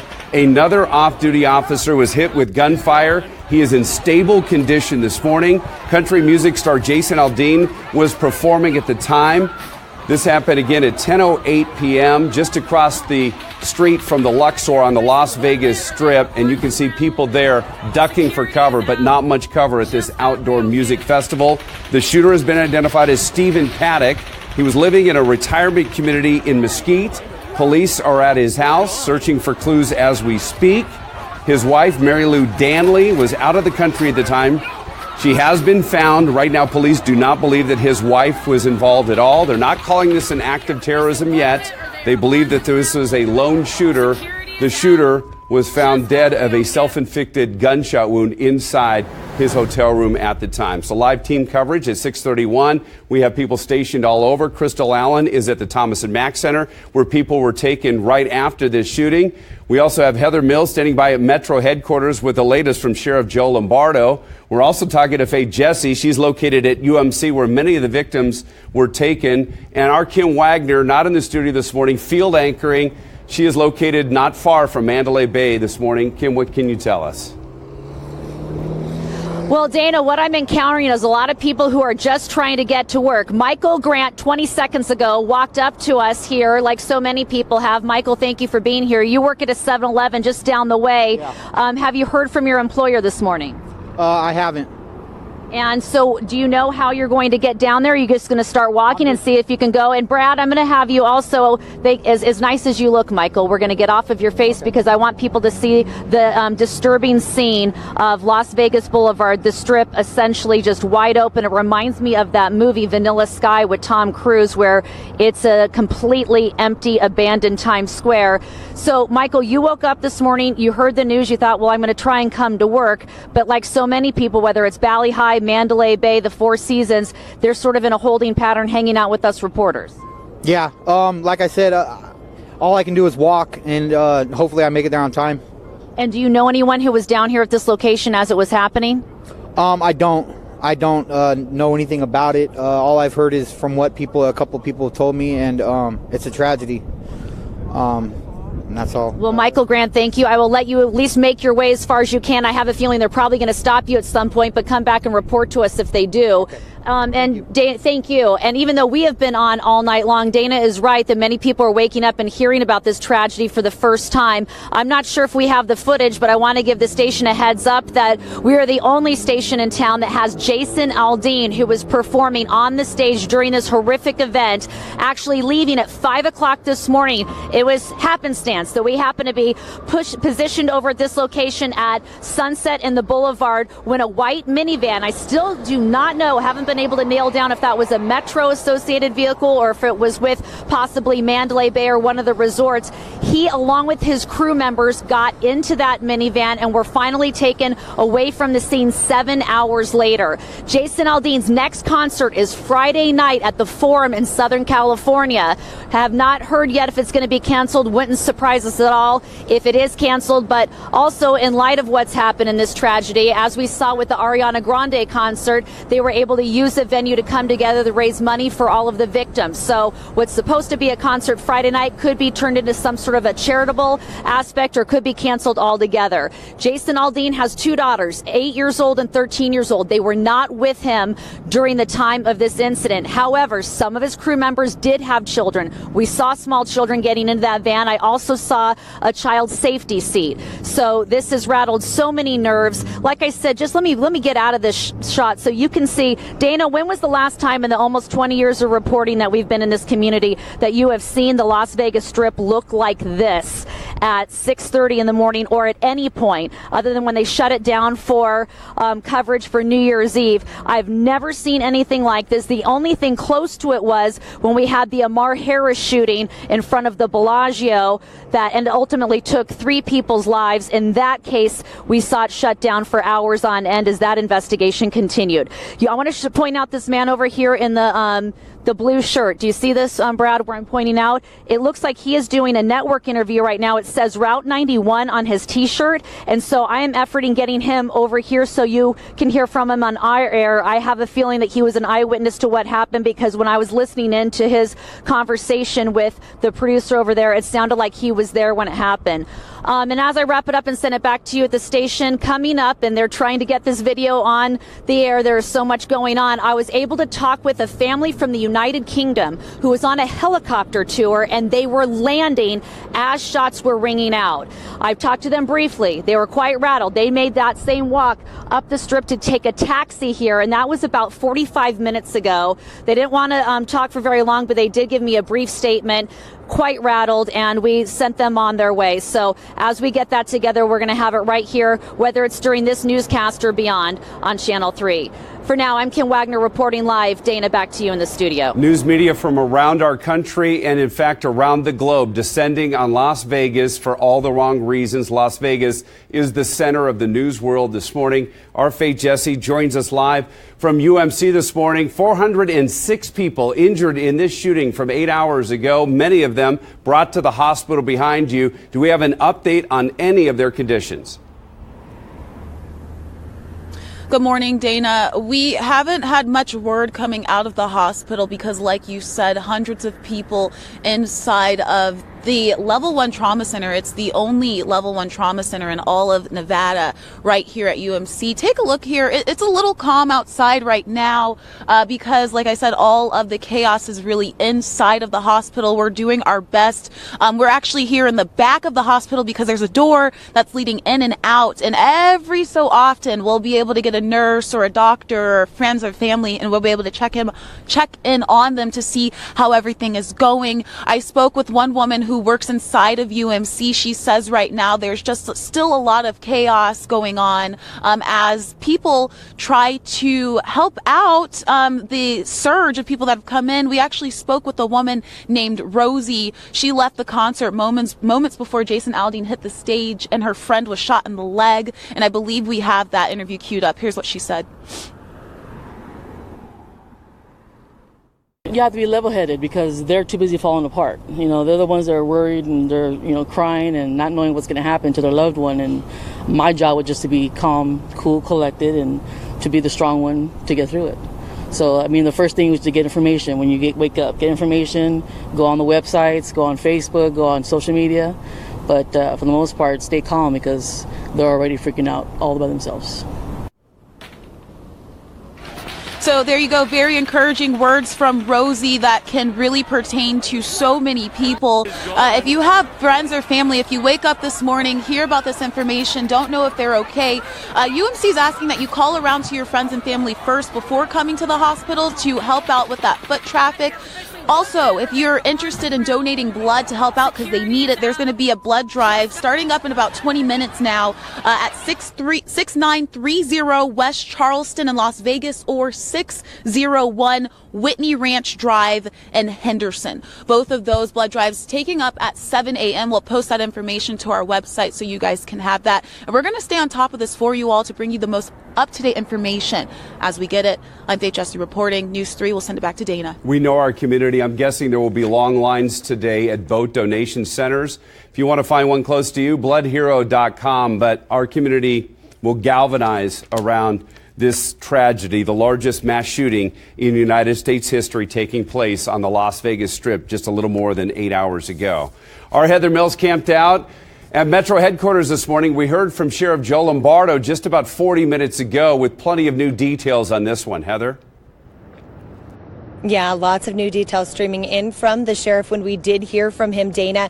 And now we're being told that we'll have another update in 2 hours. These updates coming as they're able to solidify more information and find out things that are concrete that they can pass on to us. The concrete information that I can pass on to you, to our viewers, anyone who's just tuning in now. More than 400 people injured at area hospitals. More than 50 confirmed as being killed in that attack. The shooter found dead in the hotel room in Mandalay Bay on the 32nd floor, where he sprayed bullets down during that concert last night just after 10 p.m.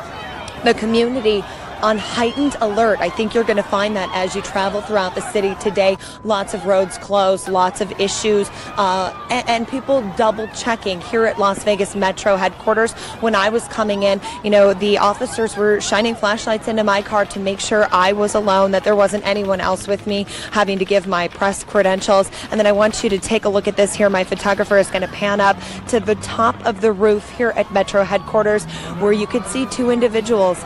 At least one of them is armed, and they are looking down here at the corner of MLK and Ulta, again at Metropolitan headquarters, where much of the media is stationed out waiting for updates from Sheriff Joe Lombardo, but then also where we're told that people can reunite with their family members or friends who they may not have been able to find up until now, many hours after that event. So I know as we get ready to head to break here, I'm going to quickly just kind of wrap it up and let you know what we're finding out, at least as far as the person connected to the shooter, identified as Stephen Paddock from Mesquite, Nevada. That person no longer considered a person of interest. It appears this was just a lone wolf attack here on the Las Vegas Strip. Reporting now from Metro headquarters, Heather Mills, back to you in the studio. Okay, Heather, thank you. And the best information we're getting on this is coming from Metro Sheriff Joe Lombardo. So as soon as he holds another news conference,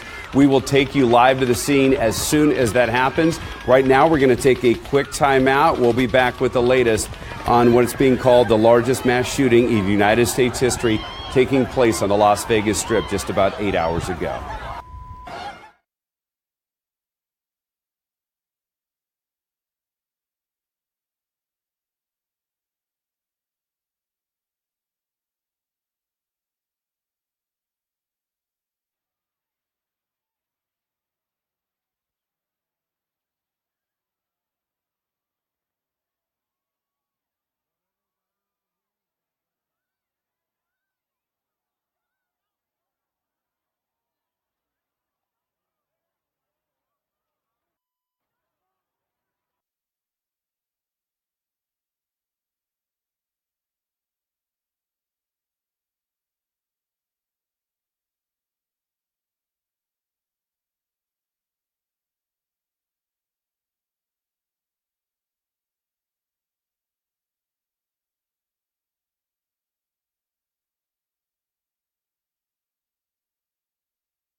At 6:45, we continue to cover this breaking news event from our city on News 3 today. The largest mass shooting in United States history taking place on Las Vegas Boulevard, the Las Vegas Strip, almost 9 hours ago during a country music festival. A gunman with automatic weapons opening fire from a room on the 32nd floor of Mandalay Bay, spraying 22,000 concert goers with withering gunfire, killing at least 50 people, injuring more than 406. Among the dead, an off-duty Metro officer. People attending the Route 91 Country Music Festival directly across Las Vegas Boulevard from the Luxor. This was an open area, people scrambling for cover. Country music star Jason Aldean, about midway through his set just after 10 p.m. last night when the bullets began flying. Some eyewitnesses saying that the bullets came raining down on them for about 20 minutes. The shooter only stopping to reload, people taking cover any place they could. Police eventually found the shooter on the 32nd floor of the Mandalay Bay, more than 10 rifles in his possession, some, if not all, automatic weapons. He was found dead of a self-inflicted gunshot wound. He's been identified as Stephen Paddock, a man living in a retirement community in Mesquite.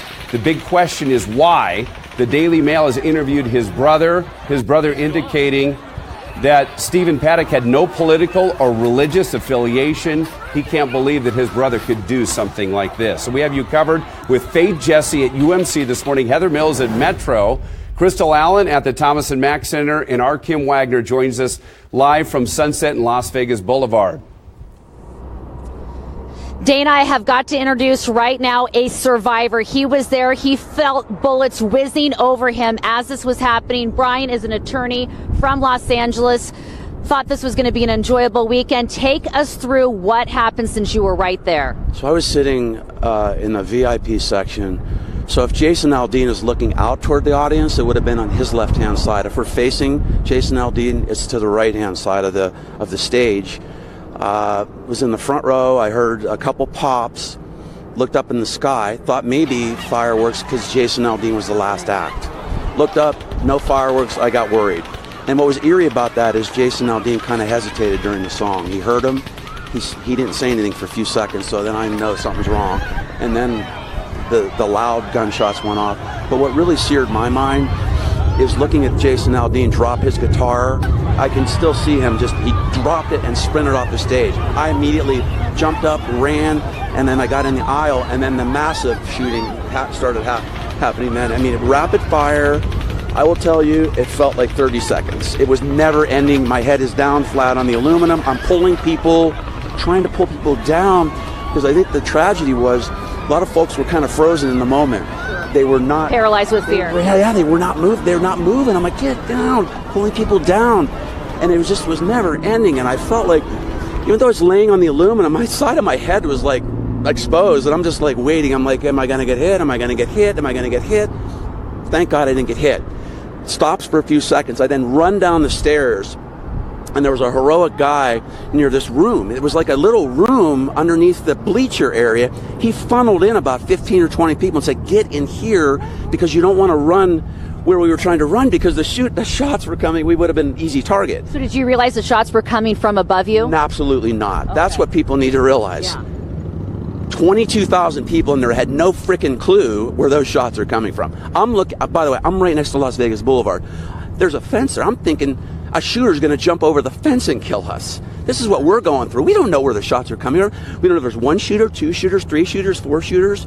So I'm in this room, and I go into this room, and I see like 5 or 6 young ladies, probably 20, 21 years old, heartbreaking. They were all on their knees crying. I tried to calm everybody down. I got them behind this metal kind of thing, but I got to tell you, at that moment, I was thinking of the Orlando shooting. Like, I felt like, are we going to die like the folks did in Orlando? Like, they couldn't run away from it. Like, we're in this room. It was like, pick your poison. What do we do? Do we stay here and get killed, or do we run and get killed? I mean, I can't tell you how, it's like any decision you made, you felt like you were going to get killed. Like, it was completely helpless. How did you get out of that location?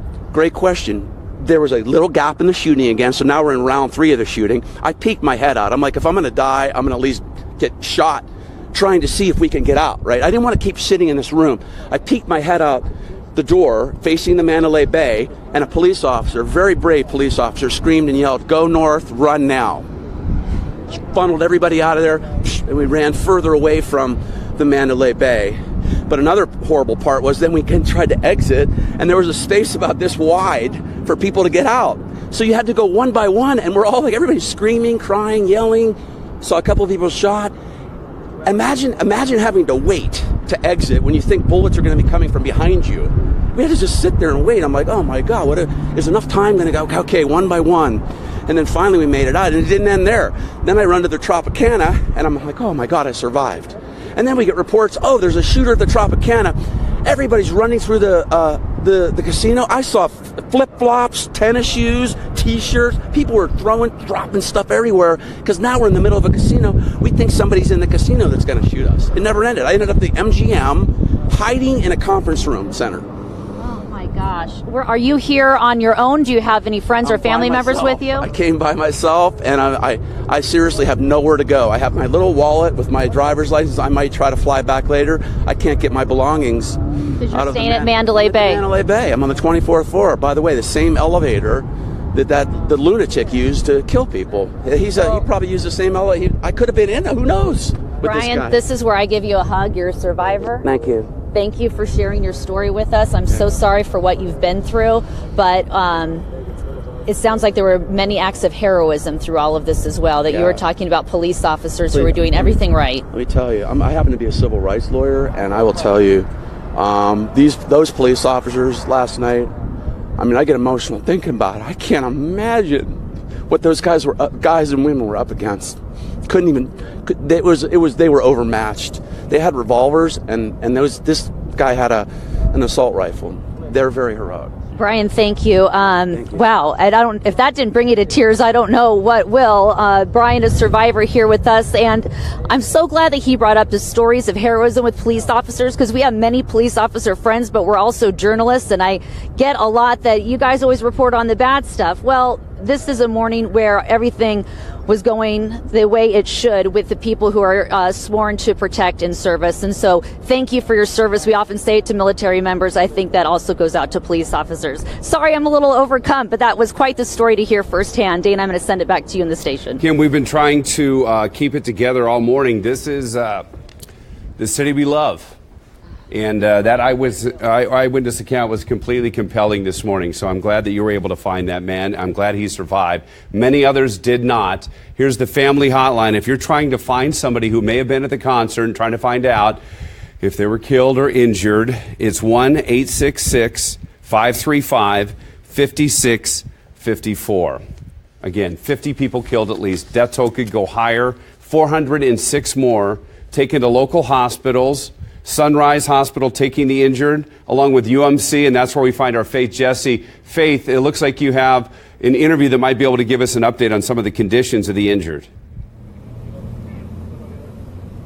Good morning, Dana. We haven't gotten an official update from the hospital, but Dr. Stradling here, he's been inside since 4:30 this morning. We grabbed him as he was you're about to go home, correct? I'm about to go to work. Oh, you're about to go to work. Oh, there we go. Well, we just wanted to, from your vantage point, being inside of the hospital, we were hearing that there was so much chaos and everything going on, but you seem relatively calm. Talk to us a little bit about what you've been dealing with.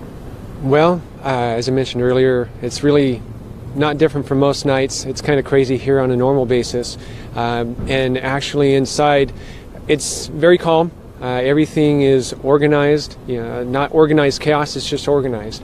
I've been through both the regular adult ER and also through the trauma unit, and we just have a tremendous response. People are standing around waiting to help. And I have colleagues that are at other facilities, same type of thing. People are doing well in those facilities. I've got called from a doctor who just landed from coming in from California to come help out, and so the response has been fabulous. From my understanding, all of the facilities here in the valley took a hit with helping out, but everybody has responded, and it's been tremendous. And one other question real quick for you. How is the staff doing? How is it talking to those families that are really coming in very distraught?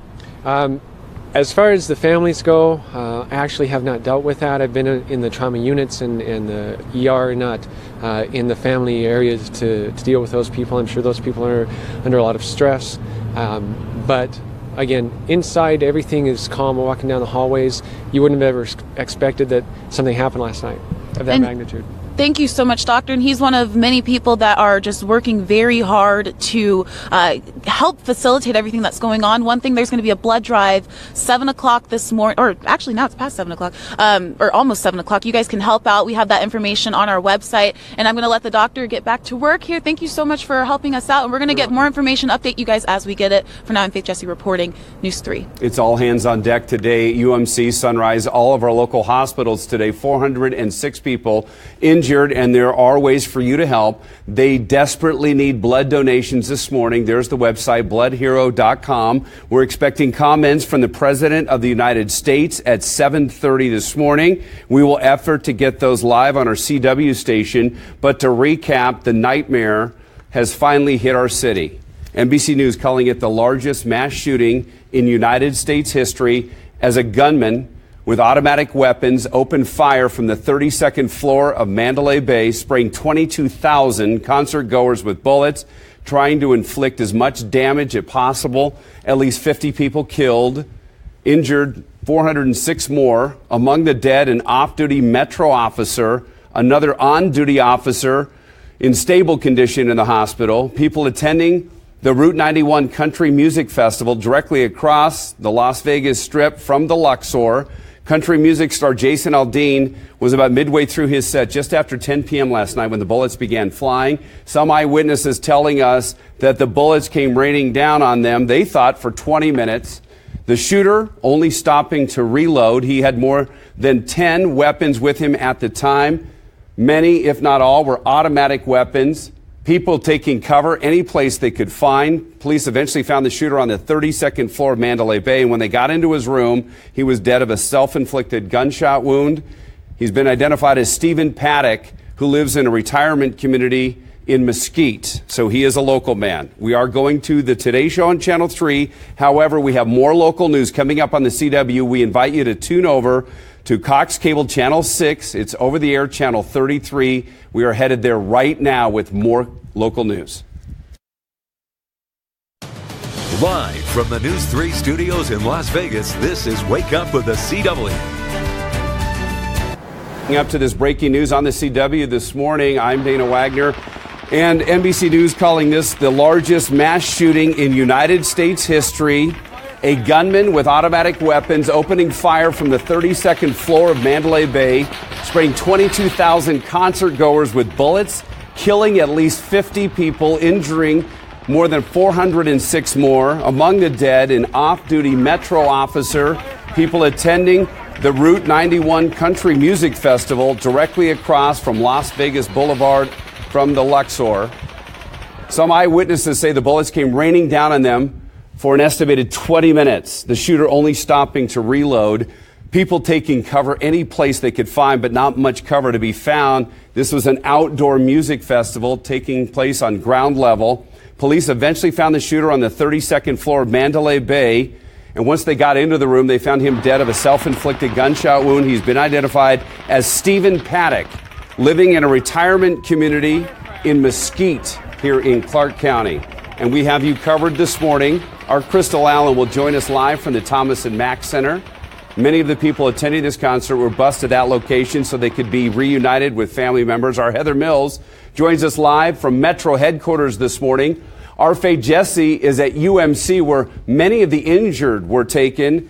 And our Kim Wagner now joins us live. You are located at Sunset and Las Vegas Boulevard, less than a mile from where this shooting took place. And just moments ago on Channel 3, you had a compelling interview with someone who survived this shooting. Kim? It was so compelling, it brought me to tears, and we are going to get that interview here on the CW for you as well. But let me give you a scene setter. I'm at the Boulevard in Sunset. This is still closed down to through traffic, and thank you, Brad. I know it's a little bit difficult to flip around and show all this, but I do want to show everyone exactly what it looks like out here. It's extremely rare to see Las Vegas Boulevard just barren like this. as far as no traffic at all. Off to the left, you see that there are a host of news crews from literally all over the world here reporting on this. And yes, I did hear from a survivor about how chaotic it was during that time, just not knowing where the bullets were coming from, where to go next, and also true stories of heroism with police officers jumping into action, risking their lives to make sure that people there were safe. Ironically, some of the information that we're finding out now after the fact is this man got a room at the Mandalay Bay on the 32nd floor, and he made a point of wanting to have a view of the Country Music Festival taking place down below. This man I interviewed shared the same elevator with him, as far as he was on the 20th floor. Everything's shut down now, no one going anywhere. And that's why we're seeing so many people walking from the location after giving all night long police interviews and now taking taxis from the corner that I'm at right now.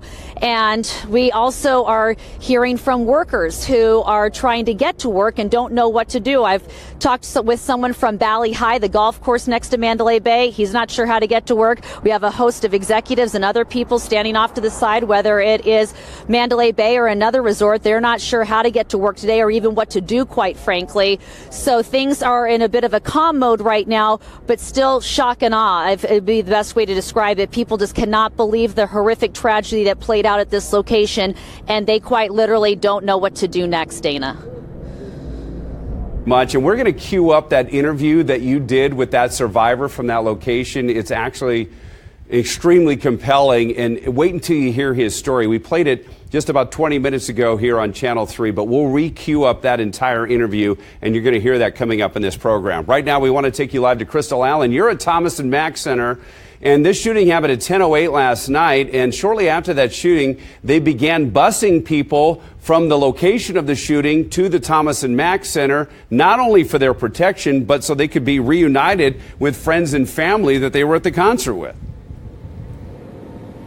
Absolutely, and seek safety and shelter above all else, considering just the devastating and traumatic series of events that unfolded over the past few hours. And, you know, Kim was talking about stories of heroism, and, you know, it's been really encouraging to me to bring you stories of goodwill and people stepping up to help these folks that have gone through so much here on our Las Vegas Strip. And direct your attention right here to the water behind me here. You know, people have been coming in, donating water, donating food, bringing blankets to help people that have been brought here to seek shelter. You not only had people that were coming here from the festival. In fact, the young man standing right there by the water, he's actually a well-known violinist in town. He was picking up people, taking them wherever they needed to go. Just being there to help, to step up and do whatever he could to be a part of the spirit of volunteerism that we have here and is so prevalent in our community. And as I was saying, you know, in talking to some of the people that were coming here, they were not only coming from the festival, they were coming from shows on the Strip.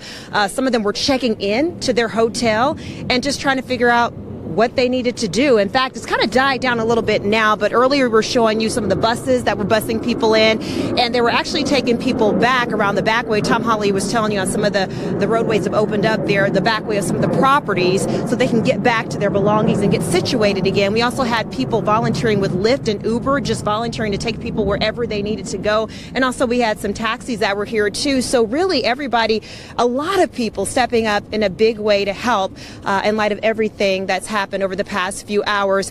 I was talking to people, I was talking to a couple in particular that was at the festival, and they were just detailing what they were going through when they were hearing the rapid fire of those bullets. They were just trying to cover each other and protect each other. And then they were saying how they just booked it. They ran for what they estimated was about a half mile or mile, give or take. And then someone opened up the car door and said, "Get in. We'll take you to the Thomas and Mack. We just want you to be safe." So we heard stories like that. We also heard stories of 3 women from Los Angeles. They've come to Vegas many times. They were at the MJ1 show at Mandalay Bay, and they were saying how the officers came on stage and told them that they were managing a situation, so to speak. So they're all looking on their phones, on social media, trying to find out information. And they said they were impressed with the level of professionalism and calm that the law enforcement community brought to that situation, considering everything that was going on. So we're continuing to hear more of these stories. We're talking with people,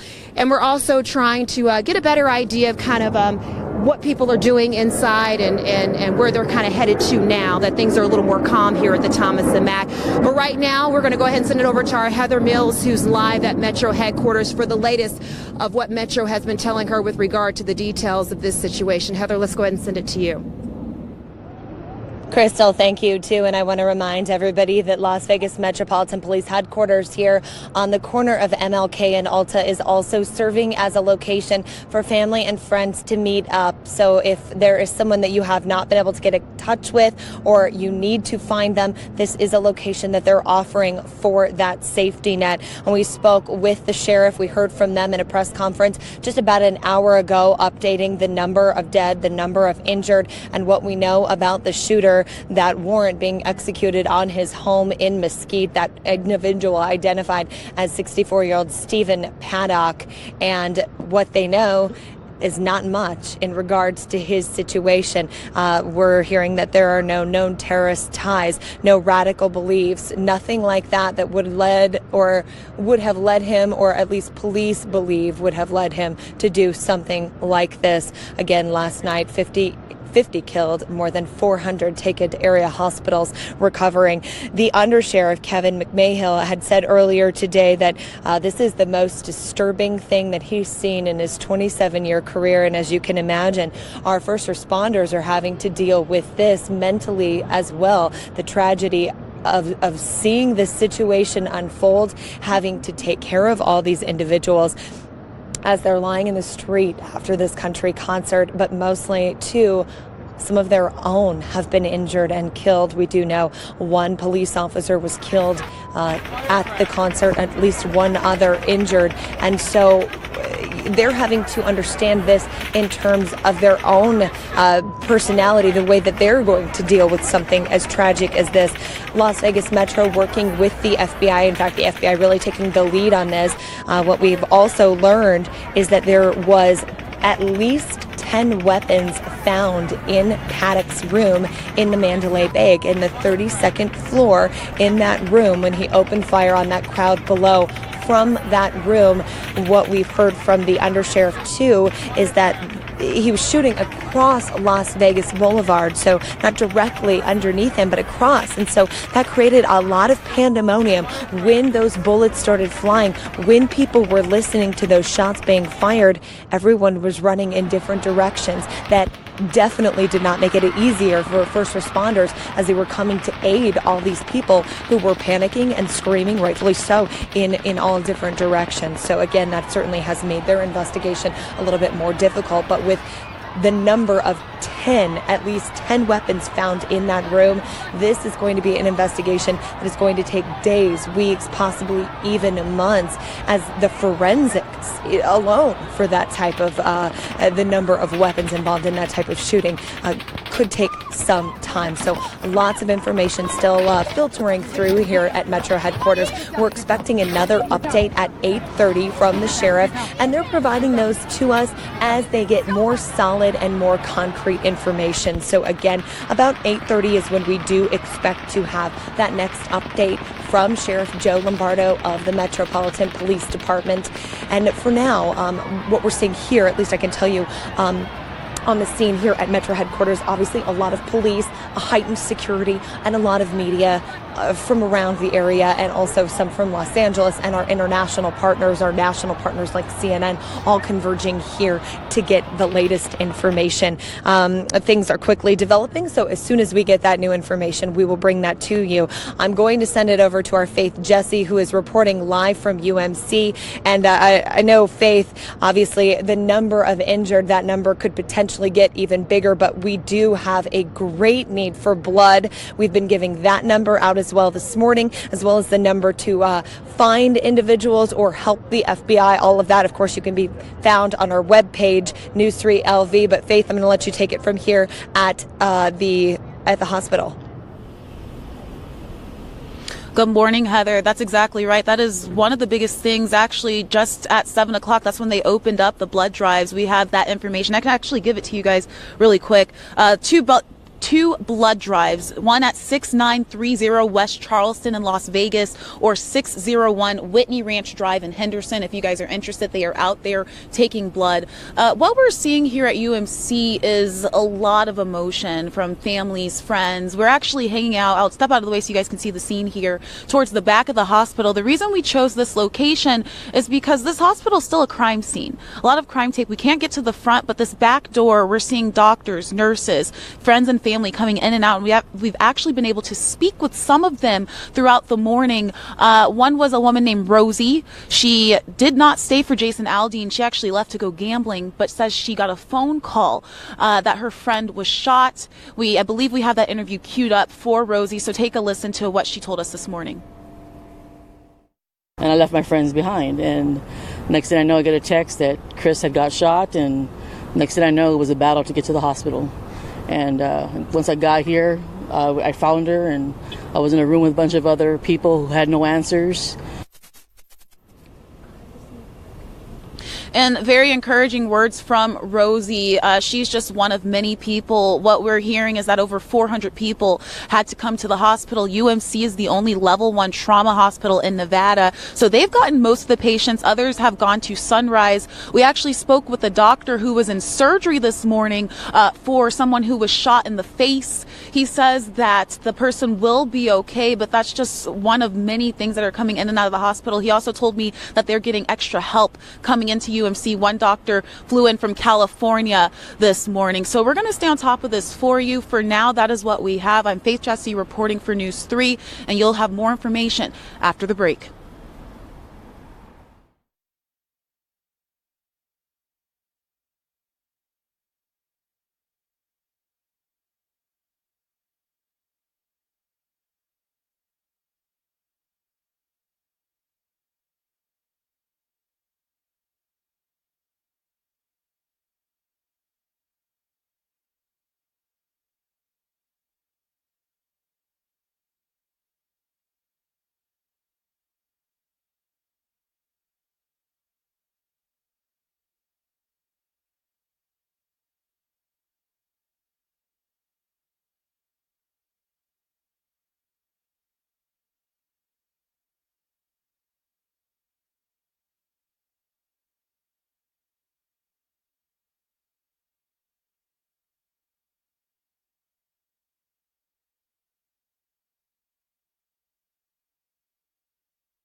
7:14 on this Monday morning. We continue to cover this breaking news. NBC News calling it the largest mass shooting in United States history, taking place on the Las Vegas Strip at about 10:08 last night. A gunman with automatic weapons opening fire from the 32nd floor of Mandalay Bay, spraying 22,000 concert goers with bullets. You can hear the gunfire in the background. At least 50 people have been killed. 406 more have been injured. People attending the Route 91 Country Music Festival. This is directly across Las Vegas Boulevard from the Luxor. Some eyewitnesses telling us that the bullets came raining down on them for an estimated 20 minutes. The shooter only stopping to reload. The shooter has been identified as Stephen Paddock, living in a retirement community in Mesquite. When police were able to finally get into his room at Mandalay Bay, they found him dead from a self-inflicted gunshot wound. His wife, identified as Mary Lou Danley, she's been out of the country. Police do not believe she was involved in any way in this shooting. FBI and SWAT units from Metro Henderson, North Las Vegas, all converging on this very chaotic scene. As for the shooter and his motive, the Daily Mail has interviewed his brother, Eric Paddock. Eric telling them that he had no indication that his brother Stephen Paddock had this in him, said that he had no political or religious affiliations, and Sheriff Joe Lombardo telling us that Stephen Paddock had no criminal record. So why did he do this? That's a huge question for us this morning. Our Kim Wagner joins us live, not far from the scene. You're located over there at Sunset and Las Vegas Boulevard. This is probably about 3/4 of a mile away from Mandalay Bay, and you interviewed someone who survived this shooting, who was at that festival. And I'm going to get to that in just a moment, but if I look distracted for a second, Dana, it's because my photographer, Brad, working the camera as we speak, just got a text message from a friend that a UNLV hockey coach is one of the victims, somebody who's been shot. And so as this information is coming in, we're not just talking about visitors here in our community who experience the horror, but one of us, people who live here in Las Vegas, and we're trying to have fun at this weekend concert. I'm going to back out of the way to show you also at Sunset and the Boulevard, our location. This is the scene. Just eerie to see that they are still have this closed down.